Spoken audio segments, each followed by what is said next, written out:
धन्यवाद डाक्टर गोविन्द तामाङ, मेरो अनन्य मित्र हुन्छ उहाँ।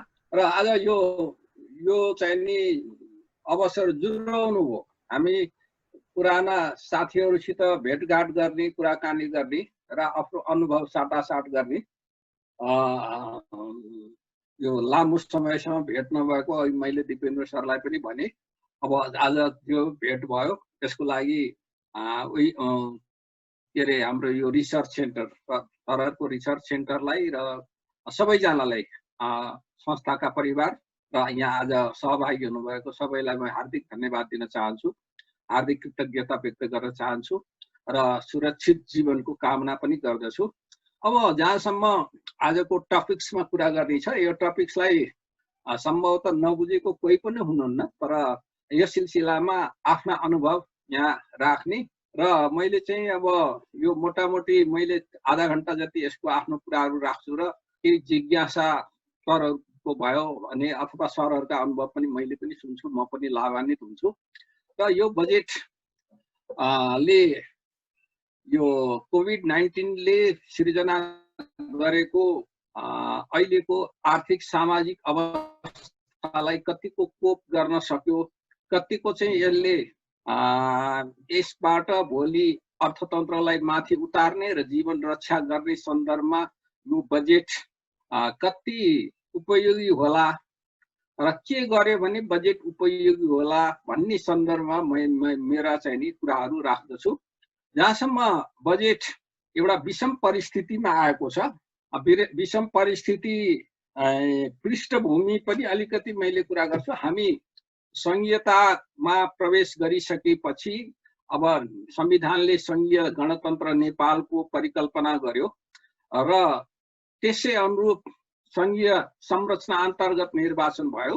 र यो संघीय संरचना भनेको चाहिँ सुरुमा प्रारम्भमा यसको लाई कार्यान्वयनमा लैजाने विषय त्यति सहज पनि होइन र हाम्रो जस्तो त्यसमा पनि हाम्रो जस्तो सानो भूगोलमा सानो भएर पनि धेरै विविधता भएको देश, आर्थिक स्रोत र साधन सीमित भएको देश, त्यो अवस्थाले पनि हामीलाई अलिकति जटिलता थप्यो र हाम्रो वास्तवमा यो तयारी पनि जुन ढङ्गले निर्वाचन भए पश्चात हामी त्यसमा प्रवेश गर्नको लागि पूर्वाधारहरू हामीले तयार गर्नु पर्थ्यो, त्यो पनि तयार गर्न नसकेको कारणले गर्दा पनि हाम्रो संघीयताको कार्यान्वयनको चरण मा भएको अवस्थामा त्यसलाई एउटा ट्र्याक बनाएको खोरिया फाँडेको अवस्था मात्रै, त्यसलाई हामीले फिनिसिङ नगरेको अवस्था एउटा। अब दोस्रो चाहिँ विश्व अर्थ राजनीति तरल हुँदै गएको अवस्था र विश्वमा 1990 पछि 1990 को आर्थिक उदारवादको जुन चाहिँ विश्वमा लहर आयो, त्यसपछि अहिले आएर विश्व आर्थिक हिसाबले आर्थिक संरक्षणवाद र आर्थिक राष्ट्रवादले गाँच्न थालेको अवस्था, त्यो कारणले गर्दा चीन र भारत अमेरिका बीचमा ट्याक्स वार भइराखेको, यो तेलको अर्थ राजनीतिले गर्दा सुन र यो डलरको मूल्य माथि चढेको अवस्था, डलर माथि चढेको कारणले गर्दा हाम्रो अर्थतन्त्र महँगो भएको अवस्थामा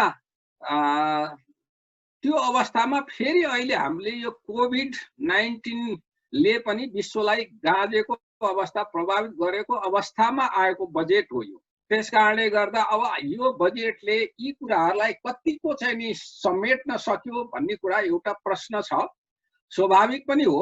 र यस सन्दर्भमा हामीले अर्थतन्त्रको आर्थिक सामाजिक पक्षको कति मूल्याङ्कन समयमा गर्न सक्यौं र त्यसको प्रेडिक्सन कति गर्न सक्यौं भन्ने प्रश्न पनि आउँछ। र विश्वकै 80% आर्थिक क्रियाकलापहरू चाहिँ नि सुसुप्त भएको अवस्था, करोडौंले रोजगारी गुमाएको अवस्था र विश्वमा अहिले सामाजिक दृष्टिकोणले ह्यान्डसेक को डेथ भएको अवस्था।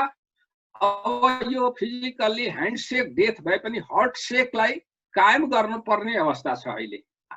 हार्टसेक, अब हार्टसेक कायम गर्ने सन्दर्भमा विश्व कति सफल हुन्छ र विश्वमा अहिले एउटा कुरा के भएको छ भने विश्व यो कोभिडको कारणले गर्दा यसले आर्थिक जीवनलाई मात्रै प्रभावित गरेका छैन, यसले हाम्रो आर्थिक संरचनालाई प्रभाव विश्वको आर्थिक संरचनालाई प्रभावित गरेको छ।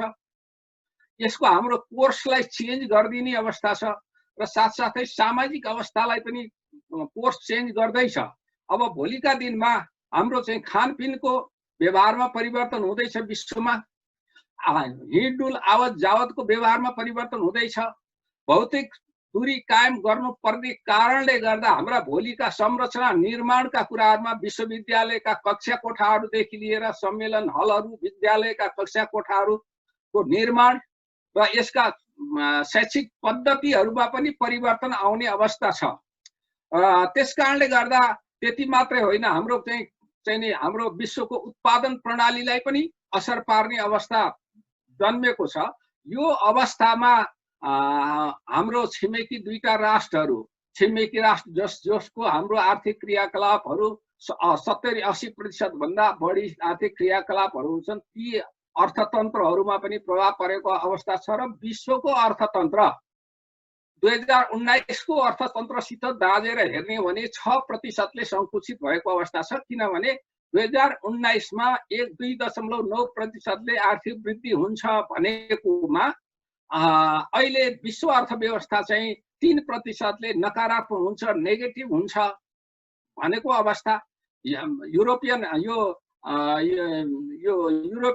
युरोपको अवस्था त्यस्तै र चाहिँ संयुक्त राज्य अमेरिकाको ठुलो अर्थशक्ति राजनीतिक हिसाबले, सामरिक हिसाबले, सबै हिसाबले जुन शक्ति छ त्यसको पनि अर्थतन्त्र जर्जर भएको अवस्था, नकारात्मक जाने अवस्थामा एसियाको अर्थतन्त्र चाहिँ का ठुला दुईटा शक्तिहरू चीन र भारतको अर्थतन्त्र सकारात्मकै रहने, तर धेरै सकारात्मक होइन। भारतको 1.9 र चीनको 1.2% सकारात्मक हुन्छ भनेकोमा यो कोभिडको चाहिँ नि रहने, यसबाट प्रभाव पर्ने र लकडाउनलाई चाहिँ कतिसम्म लैजाने हो र कुन मोडालिटीको लकडाउनमा लैजाने हो भन्ने कुरा सुनिश्चित नभएको, श्रम शक्तिलाई काममा फर्काउने र त्यो लगानी, श्रम, उत्पादन, आपूर्ति र उपभोग र बजारको बीचको सम्बन्ध छिनो भएर टुट्न लागेको अवस्थालाई अब कसरी फर्काउने त भनेर त्यो कुराहरू सुनिश्चित नभएको अवस्थाले गर्दा अहिले विश्व यो हामीले सकारात्मक हुन्छ भनेका अर्थतन्त्रहरू पनि नकारात्मक हुन्छ नै यो वर्ष पनि भन्ने किसिमको नेगेटिभमा जाला अथवा शून्यमा जाला भन्ने अवस्था आएको हुनाले अब हाम्रै पनि आर्थिक वृद्धि 2.3% हुन्छ भनेकोमा अब त्यो चाहिँ नि हामीले यो 2 महिना लकडाउन वैशाखको आधासम्ममा समाप्त होला कि भन्ने किसिमले त्यो अन्दाज गरिएको, प्रोजेक्सन गरिएको, प्रेडिक्ट गरिएको आर्थिक वृद्धि अब हाम्रो पछिल्ला 3 महिनामा हाम्रो सार्वजनिक खर्च पनि यही बेला बढी खर्च हुने, पुँजीगत खर्च हुने बेला पनि यही समय हो र निजी क्षेत्रले पनि सार्वजनिक निर्माणका कामहरू निजी क्षेत्रले होस् अथवा औद्योगिक क्षेत्रमा अलिकति गति पाउने बेला पनि यो हो। तर यही बेलामा चाहिँ हाम्रो गति सुस्त भएको र सामान्य 20-21% बाहेक अरू आर्थिक क्रियाकलापहरू चाहिँ निष्क्रिय भएको अवस्थामा हाम्रो त्यही आर्थिक वृद्धि पनि भइहाल्छ कि शून्यमा पुग्ने हो कि भन्ने शङ्का चाहिँ हामीले उब्जिएको छ। भारतका चाहिँ आरबीआई का प्रमुख गभर्नरले 3 दिन अगाडि त्यहाँ एउटा त्यो ब्याज दर उनीहरूले घटायो, त्यो सन्दर्भमा अर्थतन्त्रको विश्लेषण गर्दा हामी चाहिँ नकारात्मक पनि जान सक्छौँ है, हामीले त्यो कुरा ख्याल राख्नुपर्छ भनेको सन्दर्भमा। यद्यपि हाम्रो आर्थिक वर्ष चाहिँ यो श्रावण छ, हाम्रो आर्थिक वर्षको कुरा गर्दा नकारात्मक नगए तापनि शून्यको छेउछेउ पुग्न सक्ने अवस्था, यो अवस्थामा अहिलेको बजेट आएको छ। र यो बजेटले आउनुभन्दा अगाडि हामीले अलिकति मूल्याङ्कन, क्षेत्रगत मूल्याङ्कन, कुन क्षेत्रमा कस्तो खालको प्रभाव पर्यो, यसले चाहिँ नि हाम्रो आर्थिक क्रियाकलापमा कति गतिरोध पुर्यायो, कति नोक्सानी भयो भन्ने सन्दर्भमा केही अध्ययनहरू भएका छन्, तर अब निकायगत हिसाबले भएको छ। अन्तर्राष्ट्रिय सङ्घ संस्थाहरूले युएनडिपीले WHO ले पनि केही अध्ययन गरेर त्यो प्रिपेयर्डनेस र रिस्पोन्स प्लान पनि दिएका छन्। तर नेपाल सरकारले त्यसको एकीकृत दस्तावेज र मूल्याङ्कन गरि नसकेको अवस्थामा सीमित मूल्याङ्कनबाट लाई र यो आर्थिक सर्वेक्षण को तथ्य फागुनसम्मको मात्रै तथ्य लिन्छ। त्यो चाहिँ प्र्याक्टिसले 8 महिनाको तथ्याङ्क जति बेला कोभिडको चाहिँ नि प्रभाव घनीभूत रूपमा भइसकेको थिएन, अलिकति स्लो डाउनमा गएको थियौँ हामी। यो अवस्थामा प्राप्त भएका सूचना आधारमा बजेट निर्माण भएको देखिन्छ। यो दृष्टिकोणबाट हेर्दा बजेटले का उद्देश्य चाहिँ उपयुक्त नै छन्।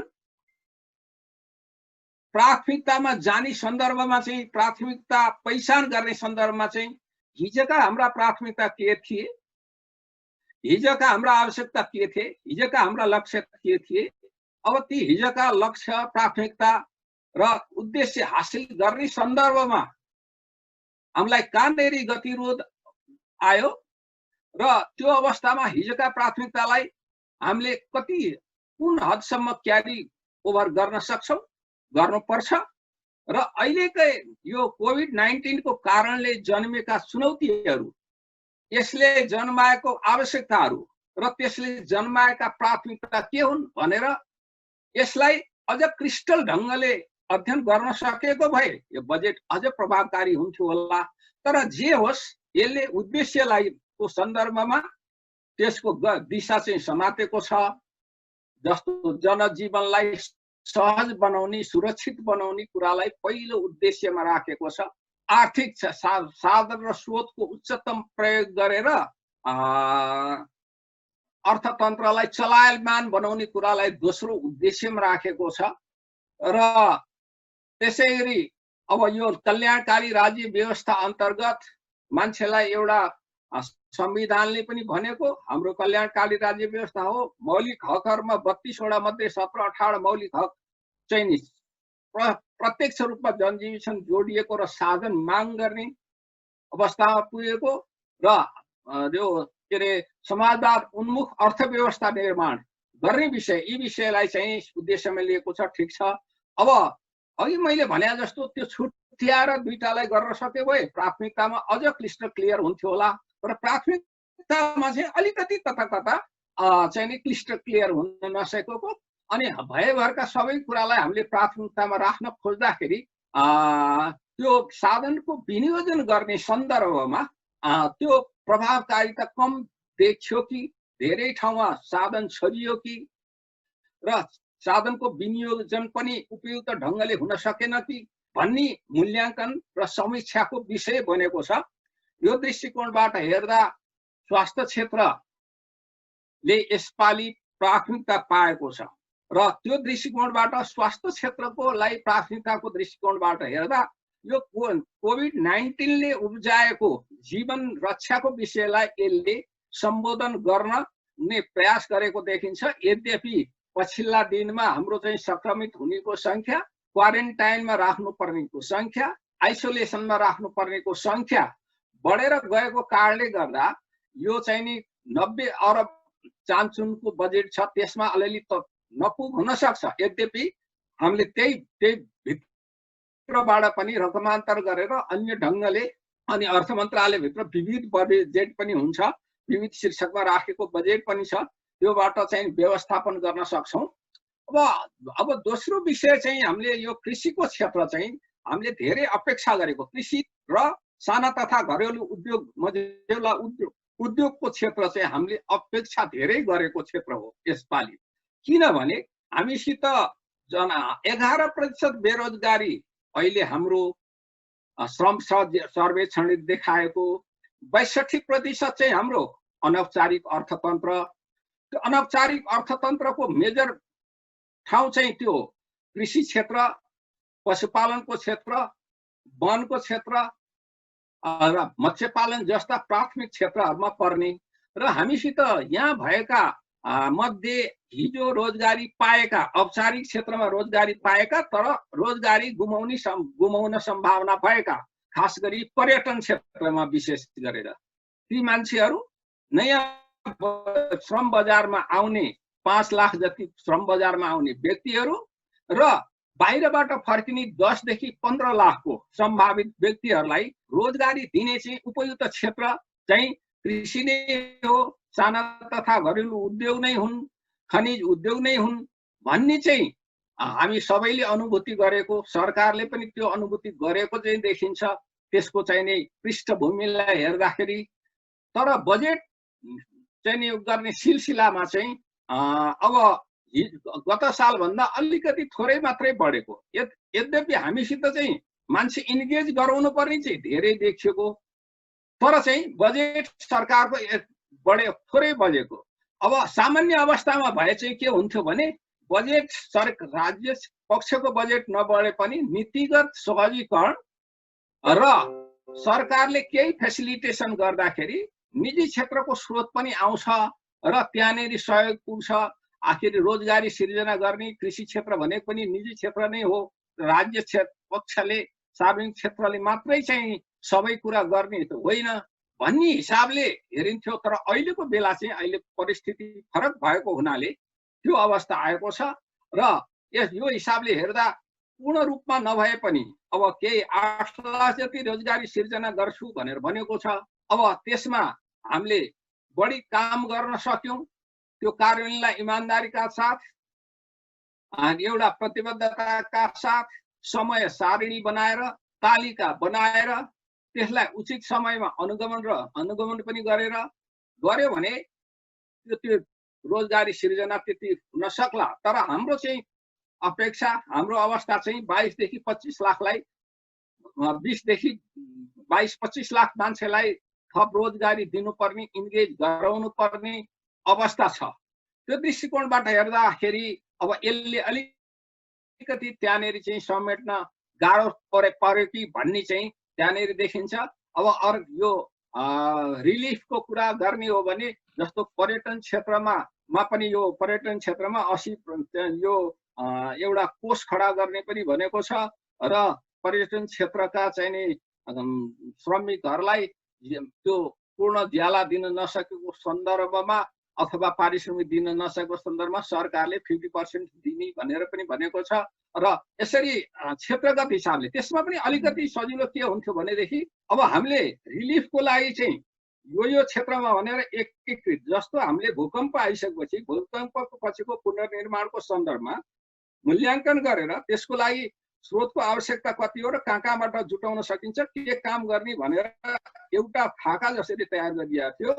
यहाँ पनि त्यो कुरा गर्न सकेको भए मलाई लाग्छ सरकारलाई पनि सजिलो पर्थ्यो। बजेट भनेको अघि पृष्ठभूमिमा हाम्रो ज्ञानमणि अधिकारीजीले भन्नुभएको थियो, यो चाहिँ नि भने जस्तै मैले शब्द चाहिँ भने मैले के भन्ने गरेको छु भनेदेखि हामी संविधान जतिसुकै राम्रो होस् अथवा आवधिक योजना र रणनीति योजनाहरू जतिसुकै राम्रो हुन्, तर हाम्रो ती संविधान, आवधिक योजना, रणनीतिक योजनाले चाहेको लक्ष्य हासिल गर्नको लागि प्रयोग गर्ने अन्तिम औजार चाहिँ यो बजेट नै हो।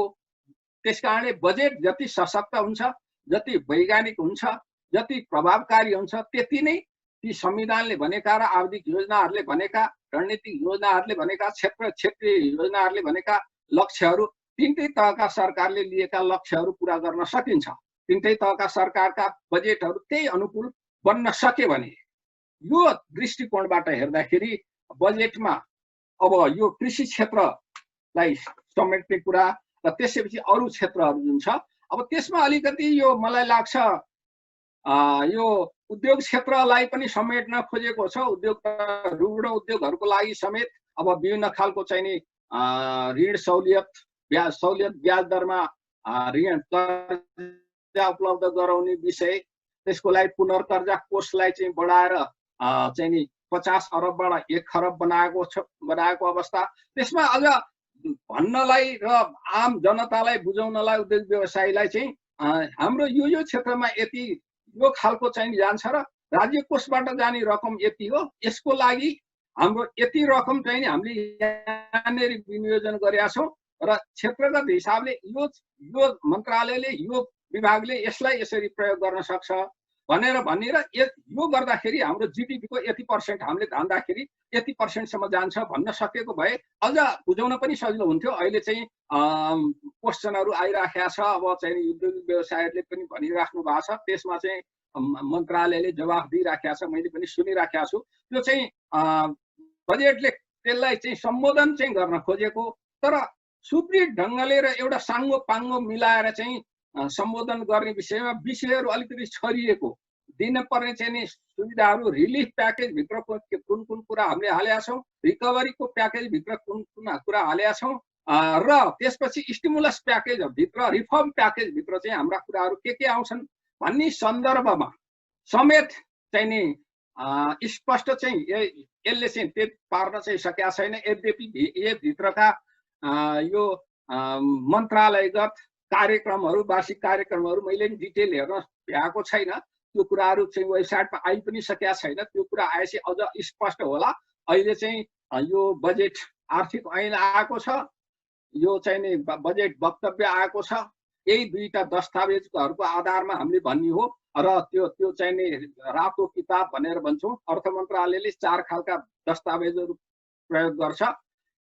एउटा चाहिँ हामीले रातो किताब भन्छौं, बजेटको बाँडखाँड हो। अर्को वार्षिक कार्यक्रम आउँछ, त्यो राष्ट्रिय योजना आयोग मार्फत आउँछ। यसमा चाहिँ केन्द्रीय योजनाहरुको, संघीय योजनाहरुको अहिलेको अवस्थामा र एउटा पहिलो किताब भनेर सार्वजनिक संस्थानहरुको चाहिँ नि प्रगति विवरण आउँछ र नीलो ब्लू बुक भनेर चाहिँ नि त्यो टेक्निकल सहयोगहरु कति प्राप्त भएको भनेर त्यसमा आउने गरेको छ र व्हाइट बुक भनेर स्रोत पुस्तिका भनेर त्यो कुनबाट कतै स्रोत पूरा गर्ने भनेर। अब यी सबै दस्तावेजहरु पनि हेरिसकेको अवस्था छैन। त्यसकारणले अब यो ढंगले हेर्दाखेरि अब यसमा प्याकेज चाहिँ अर्को एउटा चाहिँ ट्याक्सको माध्यमबाट दिने सुविधा, अर्को बैंकको ब्याज र ब्याज, त्यसैगरी त्यो सुरक्षा दिनु पर्दाखेरिको बीमाको अनुदानका विषयहरु यस ठाउँमा आएका छन्। त्यो कुराहरु आएका छन्। अब ट्याक्सको सन्दर्भमा चाहिँ यो कृषि क्षेत्रमा यो चाहिँ नि रासायनिक मल भयो, रासायनिक मल आउने सन्दर्भमा त्यो ट्याक्स अलिकति लाग्यो भनेर पनि आयो। अब तर यतापट्टि आएर चाहिँ कृषि चाहिँ नि सामग्रीको सन्दर्भमा, बिउ बिजनको सन्दर्भमा, कतिपय बिउ बिजनमा पनि ट्याक्स लागेर थपेर पनि आएको छ। तर अब त्यो क्याटेगोरिकली हेरिसकेपछि मात्रै हामी कहाँ उत्पादन हुने के हो र हामी कहाँ उत्पादन नहुने के हो, हामी कहाँ उत्पादन पर्याप्त हुन्छ भने त्यसलाई बाहिरबाट ल्याउनलाई अलिकति हामीले त्यो हामीको उत्पादनलाई प्रोत्साहन गर्ने दृष्टिकोणले र हाम्रो पैसा विदेश नजाओस् भन्ने दृष्टिकोणले पनि त्यसलाई त रोक्नै पर्छ। रोक्नु पर्ने त्यो ठिकै हुन्छ। र कृषि उपकरणहरु, औजारहरु, यान्त्रिकीकरण गर्न चाहिने कुराहरु त्यो चाहिँ हामीले उद्योगतर्फ गएर चाहिँ उद्योगलाई चाहिँ नि यो 5 वर्ष दिएकोलाई 7 वर्ष, 7 वर्ष दिएकोलाई 10 वर्ष गरेर लङ टर्म ट्याक्समा, इन्कम ट्याक्समा चाहिँ नि रियायत दिएको छ र अर्कोतिर चाहिँ सानाहरूलाई पनि आयकरमा छुट दिएको छ। तर त्यो कति प्रभावकारी हुन्छ भन्ने कुरा चाहिँ के देखिन्छ भने त्यसले हामीलाई लगानी गर्नलाई, अहिले उद्योग चलाउनलाई, उद्योगलाई सञ्चालनमा ल्याउनलाई कति चाहिँ त्यो सपोर्ट गर्ला भन्ने मेजर कुरा हुन्छ। अब आयकरले चाहिँ आयकरमा छुट दिएको कुराले चाहिँ लङ टर्ममा लगानीलाई प्रोत्साहन गर्छ।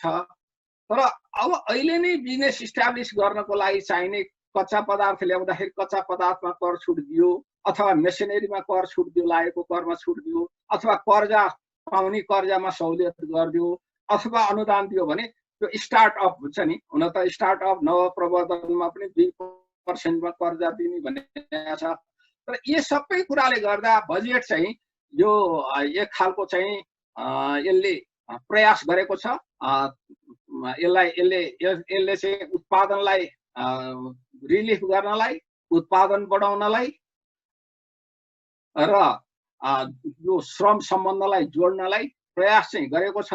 तर हिजोका कतिपय परियोजनाहरू जुन छ त्यो परियोजनाहरू सबै हामीले क्यारी गर्न खोजेका छौँ। त्यसले गर्दा साधन र स्रोतको बाँडफाँडमा अलि संरचना बिग्रेको हो कि भन्ने मलाई लागेको छ। अब जस्तो चाहिँ नि 1474 अर्बको बजेट आयो, त्यसमध्ये राजस्व चाहिँ 10 खर्ब 12 अर्ब परिचालन गर्छु भने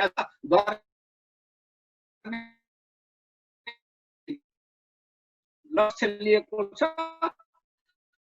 तर त्यहाँ संरचनाभित्र कोषमा लगेर 3टा तहका सरकारहरूले बाँड्छन्। त्यो रकम पनि आउने त 3टै तहको सरकार साधन आउने नै हो।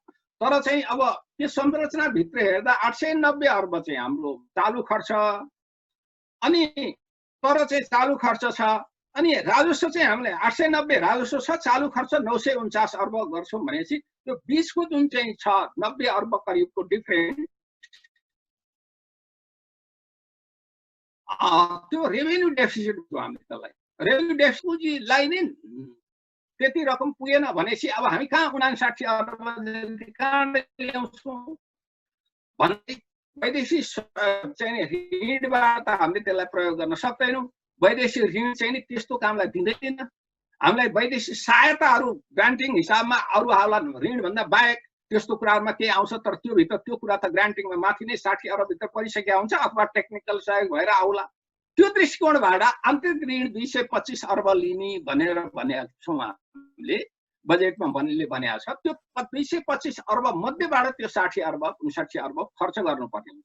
त्यसो गर्दाखेरि निजी क्षेत्रमा जाने ब्याङ्किङ क्षेत्र वित्तीय क्षेत्रको साधन चाहिँ अलि त्यतातिर जाने र त्यहाँनेरि कन्स्टेन्ट आउने सम्भावना चाहिँ मैले देखेको छु। यसरी गर्दाखेरि अब हाम्रो यसले चाहिँ के सिर्जना गरिदिन्छ भने एकातिर प्राइसलाई इन्फ्लेसन गरिदिने र कन्जम्सन बढाइदिने, वैदेशिक मुद्राको पैठारीमा चाहिँ प्रेसर पर्ने, वैदेशिक मुद्रामाथि प्रेसर पर्ने र उत्पादनमा धेरै सहयोग नगर्ने र लिक्विडिटी यता क्रन्च हुने। लिक्विडिटी क्रन्च हुँदाखेरि चाहिँ नि क्रेडिट क्रन्च र हुँदाखेरि त्यो ब्याज दर बढेर जाने माथि र प्रोजेक्टहरू कस्टहरू बढ्ने, कस्ट अफ फन्ड बढ्ने अवस्थाहरू सिर्जना हुन्छ। त्यहाँनिर एउटा चाहिँ देखिएको छ। अब त्यही हिसाबले दर 7% भनेका छौँ र मुद्रास्फीति चाहिँ 7% भित्रै राख्ने भनेर भनेका छौँ। अब त्यो दृष्टिकोणबाट हेर्दा हाम्रो लगानी कति होला भन्दाखेरि हाम्रो गत साल 408 अर्ब चाहिँ नि पुँजीगत खर्च छुट्याएको थियौँ, यसपालि 352 अर्ब छुट्यायौँ। 352 अर्ब नै छुट्यायो भने पनि सबै खर्च गर्न सक्यौँ भने पनि अब त्यो आर्थिक वृद्धि चाहिँ हाम्रा चाहिँ नि 3टा साझेदार छन् अर्थतन्त्रका, सार्वजनिक क्षेत्र, निजी क्षेत्र, सहकारी एकदम सामुदायिक क्षेत्र भनेर भन्छौँ हामी। संविधानले पनि त्यसरी व्याख्या गरेको छ।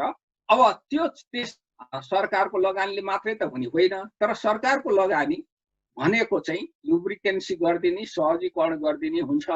एउटा पुल बनिया छैन, 2टा गाउँको बीचमा चाहिँ सम्बन्ध बन्न सकेका छैन, 2टा चाहिँ नि उर्वरा शक्ति भएका 2टा ठाउँ छन्, जनसङ्ख्या पनि छ वारिपट्टि पनि पारिपट्टि पनि छ, तर पुल नभएको हुनाले पारिपट्टिको जीवन अलिक कठिन छ, बजारसँग जोडिया छैन भने सरकारले 5 करोड रुपियाँ लगाएर एउटा पुल बनाइदियो भनेदेखि त्यो पारिपट्टि गएर निजी क्षेत्रले आफ्ना उद्योगहरू खोल्छ, कृषि फार्महरू चलाउँछ, अन्य चाहिँ सेवा क्षेत्रहरू चलाउँछ र उसले 5 को ठाउँमा 25 करोड पनि लगानी गर्ने सम्भावना बढेर जान्छ। त्यसकारणले गर्दा लुब्रिकेन्सी गरिदिने हो, सहजीकरण गरिदिने हो। निजी क्षेत्र प्रफिट नभएको ठाउँमा निजी क्षेत्र नजाने पूर्वाधारका क्षेत्रहरूलाई सरकारले बनाइदिने हो। त्यो दृष्टिकोणबाट हेर्दाखेरि निजी क्षेत्र पनि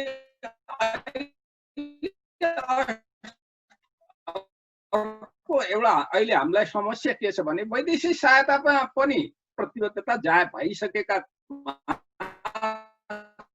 सम्झौता भइसकेकामा आउन बाँकीहरू त आउँछ, र अब नयाँ धेरै थपिएर आउँदैन, किनभने हामीलाई उनीहरू पनि यसबाट प्रभावित छन्, अप्रभावित अछुतो छैनन्।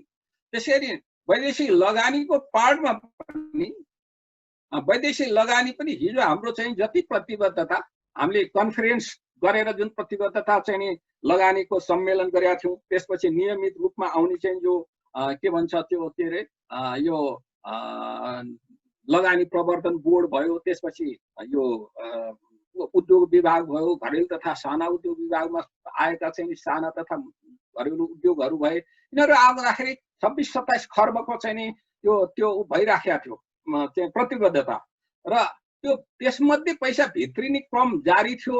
गत सालहरूभन्दा अलिकति बढ्न थाले, धेरै बढेको त थिएन, तर हामी सकारात्मक दिशातर्फ एउटा चाहिँ नि आशा थियो हामीलाई। तर अब चाहिँ नि त्यो ती हिजोका प्रतिबद्धता भएका वैदेशिक लगानीहरू अब सबै हामी कहाँ आउँदैनन्। त्यस कारणले गर्दा निजी क्षेत्रको लगानी पनि त्यति खुलेर फुकेर आउने सम्भावना कम छ। त्यो दृष्टिकोणबाट हेर्दा यो वृद्धि दर चाहिँ अलिक महत्त्वकांक्षी नै भयो कि भन्ने पनि देखिन्छ। यो हासिल गर्न गाह्रै देखिन्छ।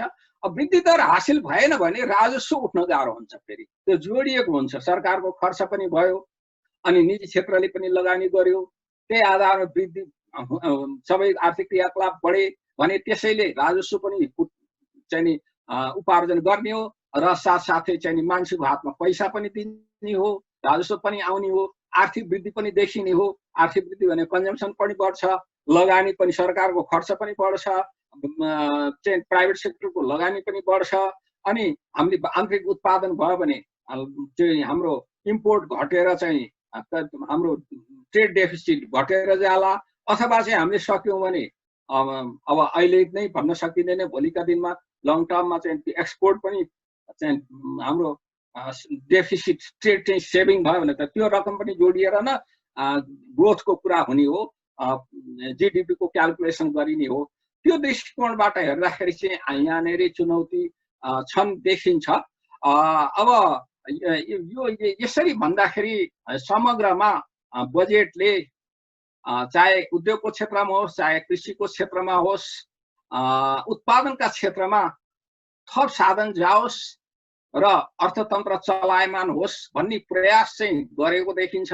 तर कतिपय कुराहरू चाहिँ मितव्ययिताको सन्दर्भमा हिजो चाहिँ भएका योजनाहरू, हिजोका कार्यक्रमहरू जुन अहिले असान्दर्भिक भएका अथवा प्राथमिकतामा तल्लोमा परेर साधन र स्रोत चाहिँ नपुग्ने अवस्थाका योजनाहरूलाई हामीले छोड्न नसकेको पनि देखियो बजेटमा। अब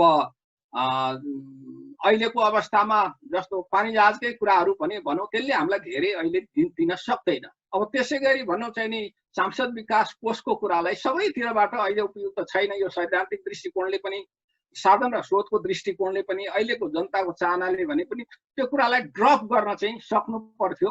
नेपाल सरकारले पनि त्यसलाई अहिलेलाई स्थगनै गरेर बजेट लैजानु पर्थ्यो, र पार्लियामेन्टमा पनि त्यो चाहिँ नि हाम्रा पार्लियामेन्टेरियनहरूले पनि त्यो कुरालाई महसुस गरेर होइन अहिले त यो कुरा त नल्याउँ भनेर भन्न सक्नु पर्थ्यो। त्यो कुरा पनि भनिएको देखिएन।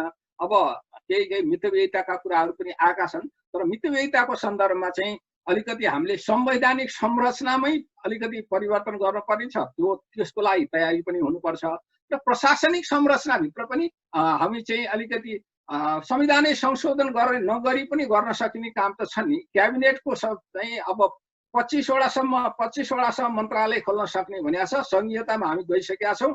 60% काम जति स्थानीय र प्रदेशलाई दिनुपर्ने छ। क्रमशः त्यो केन्द्रको चाहिँ नि कामहरू चाहिँ तल दिनुपर्ने, उनीहरू तल्लो तहको क्षमता अभिवृद्धि गर्नुपर्ने, क्षमताको विकास गरेर काम सुम्पिनु पर्ने अवस्थामा हामी त्यो मन्त्रालयको सङ्ख्या चाहिँ संविधानले भनेको अन्तिम टुङ्गोमा लैजाने। त्यसैगरी अन्य खालका संरचनाहरू पनि बनाइराख्ने। हाम्रो दरबन्दी भन्दा एउटा पार्लियामेन्टमा लगेर कानुन नबनाइकन विभिन्न खालका चाहिँ नियुक्तिहरू पनि गरिराख्ने, त्यो खालको प्र्याक्टिस चाहिँ लाई कम गर्ने सन्दर्भमा चाहिँ हाम्रो अलिकति त्यहाँ पुगेन कि अझै चाहिँ नि अलि आँट गर्नु पर्थ्यो कि भन्ने मलाई लाग्छ। सरकारले देखाउनु पनि पर्छ। र अर्को चाहिँ प्रविधिको प्रयोग हो। अबको जमाना भनेको प्रविधिको प्रयोग जति बढी गर्यो, अब अघि मैले भने अब भोलिको दिन रोबोट प्रयोग हुन थाल्छ, मान्छेले रोजगारी गुमाउन थाल्छ। रोबोट प्रयोग भएर विश्वमा आउन थाल्छ, किनभने त्यो डिस्टेन्स मेन्टेन गर्ने हिसाबले पनि अन्य ढङ्गले। अहिले 10 वर्ष अगाडि अहिले हेऱ्यौँ भने पनि विश्वमा चाहिँ त्यो क्यास काउन्टरहरूमा मान्छे छैन, मेसिनले क्यास मेसिनहरूले काम गरिराखेको छ। अब अहिले हामीले उदाहरणको लागि ट्राफिक व्यवस्थामा हाम्रो त्यहाँ चाहिँ एउटा ट्राफिकको चोकमा 12 जना चाहिँ नि 10-12 जना पुलिस बसिराखेका हुन्छ। हामीले त्यसलाई चाहिँ नि नियमन पनि गरिदियो, रेगुलेटिङ पनि गरिदियो र त्यो प्रविधिबाट त्यसको त्यो चाहिँ नि त्यसलाई ट्र्याकिङ गर्न सक्यौँ भने त भोलि चाहिँ नि ती सबै जनशक्तिलाई उत्पादनशील क्षेत्रमा अर्कोमा लगाउन सक्छौँ। त्यस कारणले अबको समय भनेको त्यो प्रविधिको उच्चतम प्रयोग गरेर अनुत्पादनशील क्षेत्रको खर्चलाई कटौती गर्ने र उत्पादनशील क्षेत्रमा र अहिलेको अवस्थामा चाहिँ खास गरी उत्पादनशील क्षेत्रमा नि अलि श्रमको सघनता भएका क्षेत्रमा लगानी बढाउनु पर्ने अवस्था अहिलेको क्रिटिकल अवस्था छ। र अन्तिममा म चाहिँ नि के भन्छु भने अब यो गर्नको लागि अहिले त बजेट आयो, भोलिका दिन बजेटको कार्यान्वयन गर्दै जाँदा हुन सक्ला हामीले लकडाउनको मोडालिटी कस्तो बनाएर लैजान्छौँ। लकडाउनको मोडालिटीलाई चेन्ज गर्यौँ, हामीले यो आर्थिक क्रियाकलापलाई चाहिँ नि अलिकति त्यो तीव्र बनाउन सक्यौँ भनेदेखि हामीले यो बजेटलाई र साधन र स्रोतलाई अलिकति परिचालन थप गर्न सक्ने अवस्था भयौँ भने हामीले पूरक बजेट पनि ल्याउन सक्छौँ, बजेटमा संशोधन गर्न सक्छौँ, कार्यक्रममा पार्लियामेन्टमा लगेर संशोधन गर्न सक्ला। तर यो सँगसँगै एउटा चाहिँ त्रिवर्षीय कमसेकम 3 वर्षको चाहिँ रणनीतिक योजना सरकारले बनाउनु पर्छ।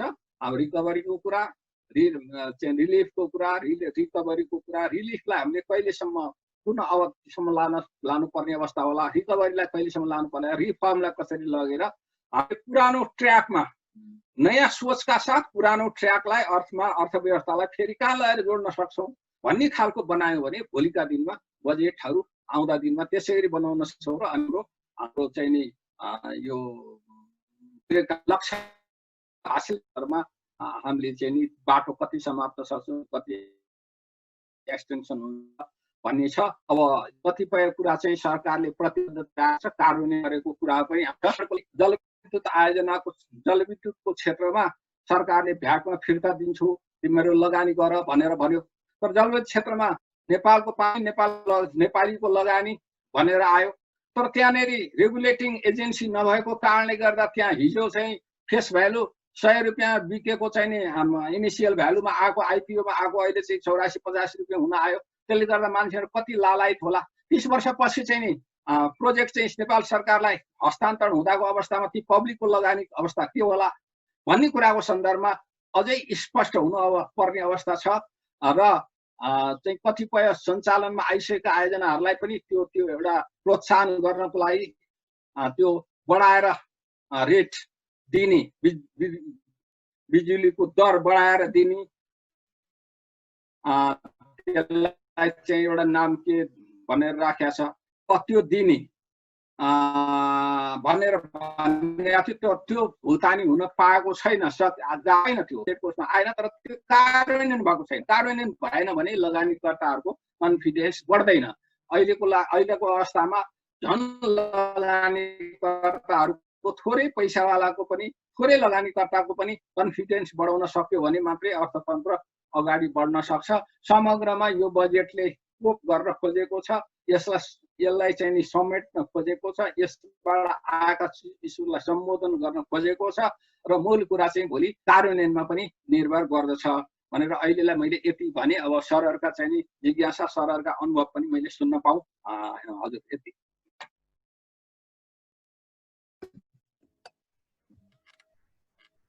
नर्मन सर। धन्यवाद सर।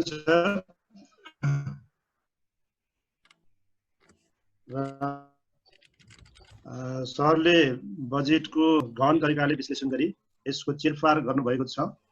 बजेट उद्देश्यमा स्पष्ट छ र हिजोका प्राथमिकता र कोभिडले सिर्जना गरेका समस्याको प्राथमिकतालाई एक अलग अलग छुट्याएर बजेट आउनु पर्थ्यो। तर त्यो नआए पनि बजेटले ती दुवै प्राथमिकतालाई समेट्ने प्रयास गरेको छ र अर्थतन्त्रलाई चलायमान बनाउन, उत्पादन बढाउन, श्रम सम्बन्धलाई विकास गर्न ल्याइएका रिफर्म प्याकेज र स्टिमुलस प्याकेजहरू ल्याइएका छन्, विभिन्न व्यवस्था गरिएका छन्। तैपनि साधन बाँडफाँड र त्यसको कार्यान्वयनको सम्बन्धमा अलिकति अस्पष्टता देखिएको छ र विगतका सबै आयोजनाहरूलाई प्राथमिकतामा राखिएको छ, जुन केही आयोजनाहरू अलि असान्दर्भिक थिए कि भन्ने कुरा छ। र साधन परिचालन र व्यवस्थापनको समस्याको कारण म्याक्रो इकोनोमिक प्रब्लमको रूपमा इन्फ्लेसन बढ्ने, इन्ट्रेस्ट रेट बढ्ने, लिक्विडिटी क्राइसिस हुने, लगानी घट्ने र किन कस्ट बढ्ने कारण लगानी घट्ने जस्ता समस्याहरू उत्पन्न हुन सक्ने कारणले बजेटले निर्धारित गरेको 7% को आर्थिक वृद्धि हासिल गर्न अलिक बढी चुनौतीपूर्ण रहेको छ र यी सबै कुरालाई अनुभव गरेर सरकारले न्यूनतम रूपमा 3 वर्षको रणनीतिक योजना लागू गर्यो भने यो बजेटले राखेका उद्देश्य प्राथमिकता कार्यान्वयनमा आएर हामीले नेपाली अर्थतन्त्रले भोगिरहेका र पछिल्ला समस्याहरूलाई समाधान गर्न बजेटले धेरै महत्त्वपूर्ण काम गर्नेछ भन्ने ढङ्गले उहाँले बजेटलाई स्वीकार गर्नुभएको छ र अब म फ्लोर ओपन गर्न गइरहेको छु र सहभागी मित्रहरूले आफ्ना जिज्ञासाहरू आफ्ना प्रश्नहरू राखिदिनु होला र सकेसम्म छोटा प्रश्न राखिदिनु होला र अत्यन्त समय कम भएको र सबैलाई सकेसम्म प्राथमिकता राख्नुपर्ने भएकाले प्रश्नहरू चाहिँ छोटो अनुरोध गर्छु। हात उठाइदिनु होला क्वेसन राख्नुको लागि। हुन्छ सर, दिपेन्द्र सर। हस्, म तपाईँलाई धेरै धेरै धन्यवाद। तपाईँको प्रस्तुति वास्तवमा हामीले अपेक्षा गरे जस्तै राम्रो भयो र विभिन्न कोणबाट पनि हेरिदिनु भयो। तपाईँ भन्नुभएको कुराहरूमा त असहमति जनाउने ठाउँ छँदै छैन र वास्तवमा अब अर्थमन्त्रीलाई पनि यो अन्योलको अवस्थामा यो चाहिँ नि कोरोनाको अनिश्चितकालको बेलामा बनाउनु परेको चाहिँ नि बजेट उहाँलाई कति कठिन होला। त्यसैले उहाँले ज्यादा महत्त्वाकांक्षी यसपालि हुनु भएको छैन र उहाँको बजेटको सम्पूर्ण आकार हेर्दा तपाईँले भने जस्तै पनि हो कि जोखिम पनि त्यति धेरै उहाँले बेहोर्नेवाला हुनुहुन्न अहिले जस्तो देखिन्छ यसो हेर्दाखेरि। तर एउटा कुरा चाहिँ के लाग्यो भने त्यसमा म तपाईँको अझ अलि थप व्याख्या पनि चाहन्ला। रूपमै पनि नेपालमा पहिलो पटक्कै चाहिँ नि बजेट घटेर आएको हो, नभए हरेक साल त बजेटको आकार बढाउने नै हो। यसपालि घटाइयो, तर घटाए तापनि अझ घट्नु पर्थ्यो भन्ने कुराहरू व्याप्त छ, बजारमा पनि छ। मलाई पनि त्यस्तै लाग्छ, किनभने हाम्रो क्षमता अघि तपाईँले एउटा फिगर बताउनु भएको थियो नि, 8 खर्ब 90 अरबको चाहिँ नि हिसाब किताब यो अहिलेको संशोधित अनुमानमा आइसकेको छ। हाम्रो खर्च गर्ने क्षमता 10 खर्ब 11 खर्बको बराबरमा छ भने अब अहिले 14 खर्बको चाहिँ प्लस 14 खर्ब 74 चाहिँ अरबको चाहिँ बजेट ल्याउनु भन्दा बरु यसलाई अझ अलिकति कम गरेर यो पैसालाई चाहिँ नि जुन कामहरू सुरु भइसकेका छैन अथवा जुन चाहिँ चल्या भए पनि थाती राख्न मिल्छ त्यसलाई चाहिँ गरेर बरु त्यसबाट पैसा काटेर अलिकति जोगाएको भए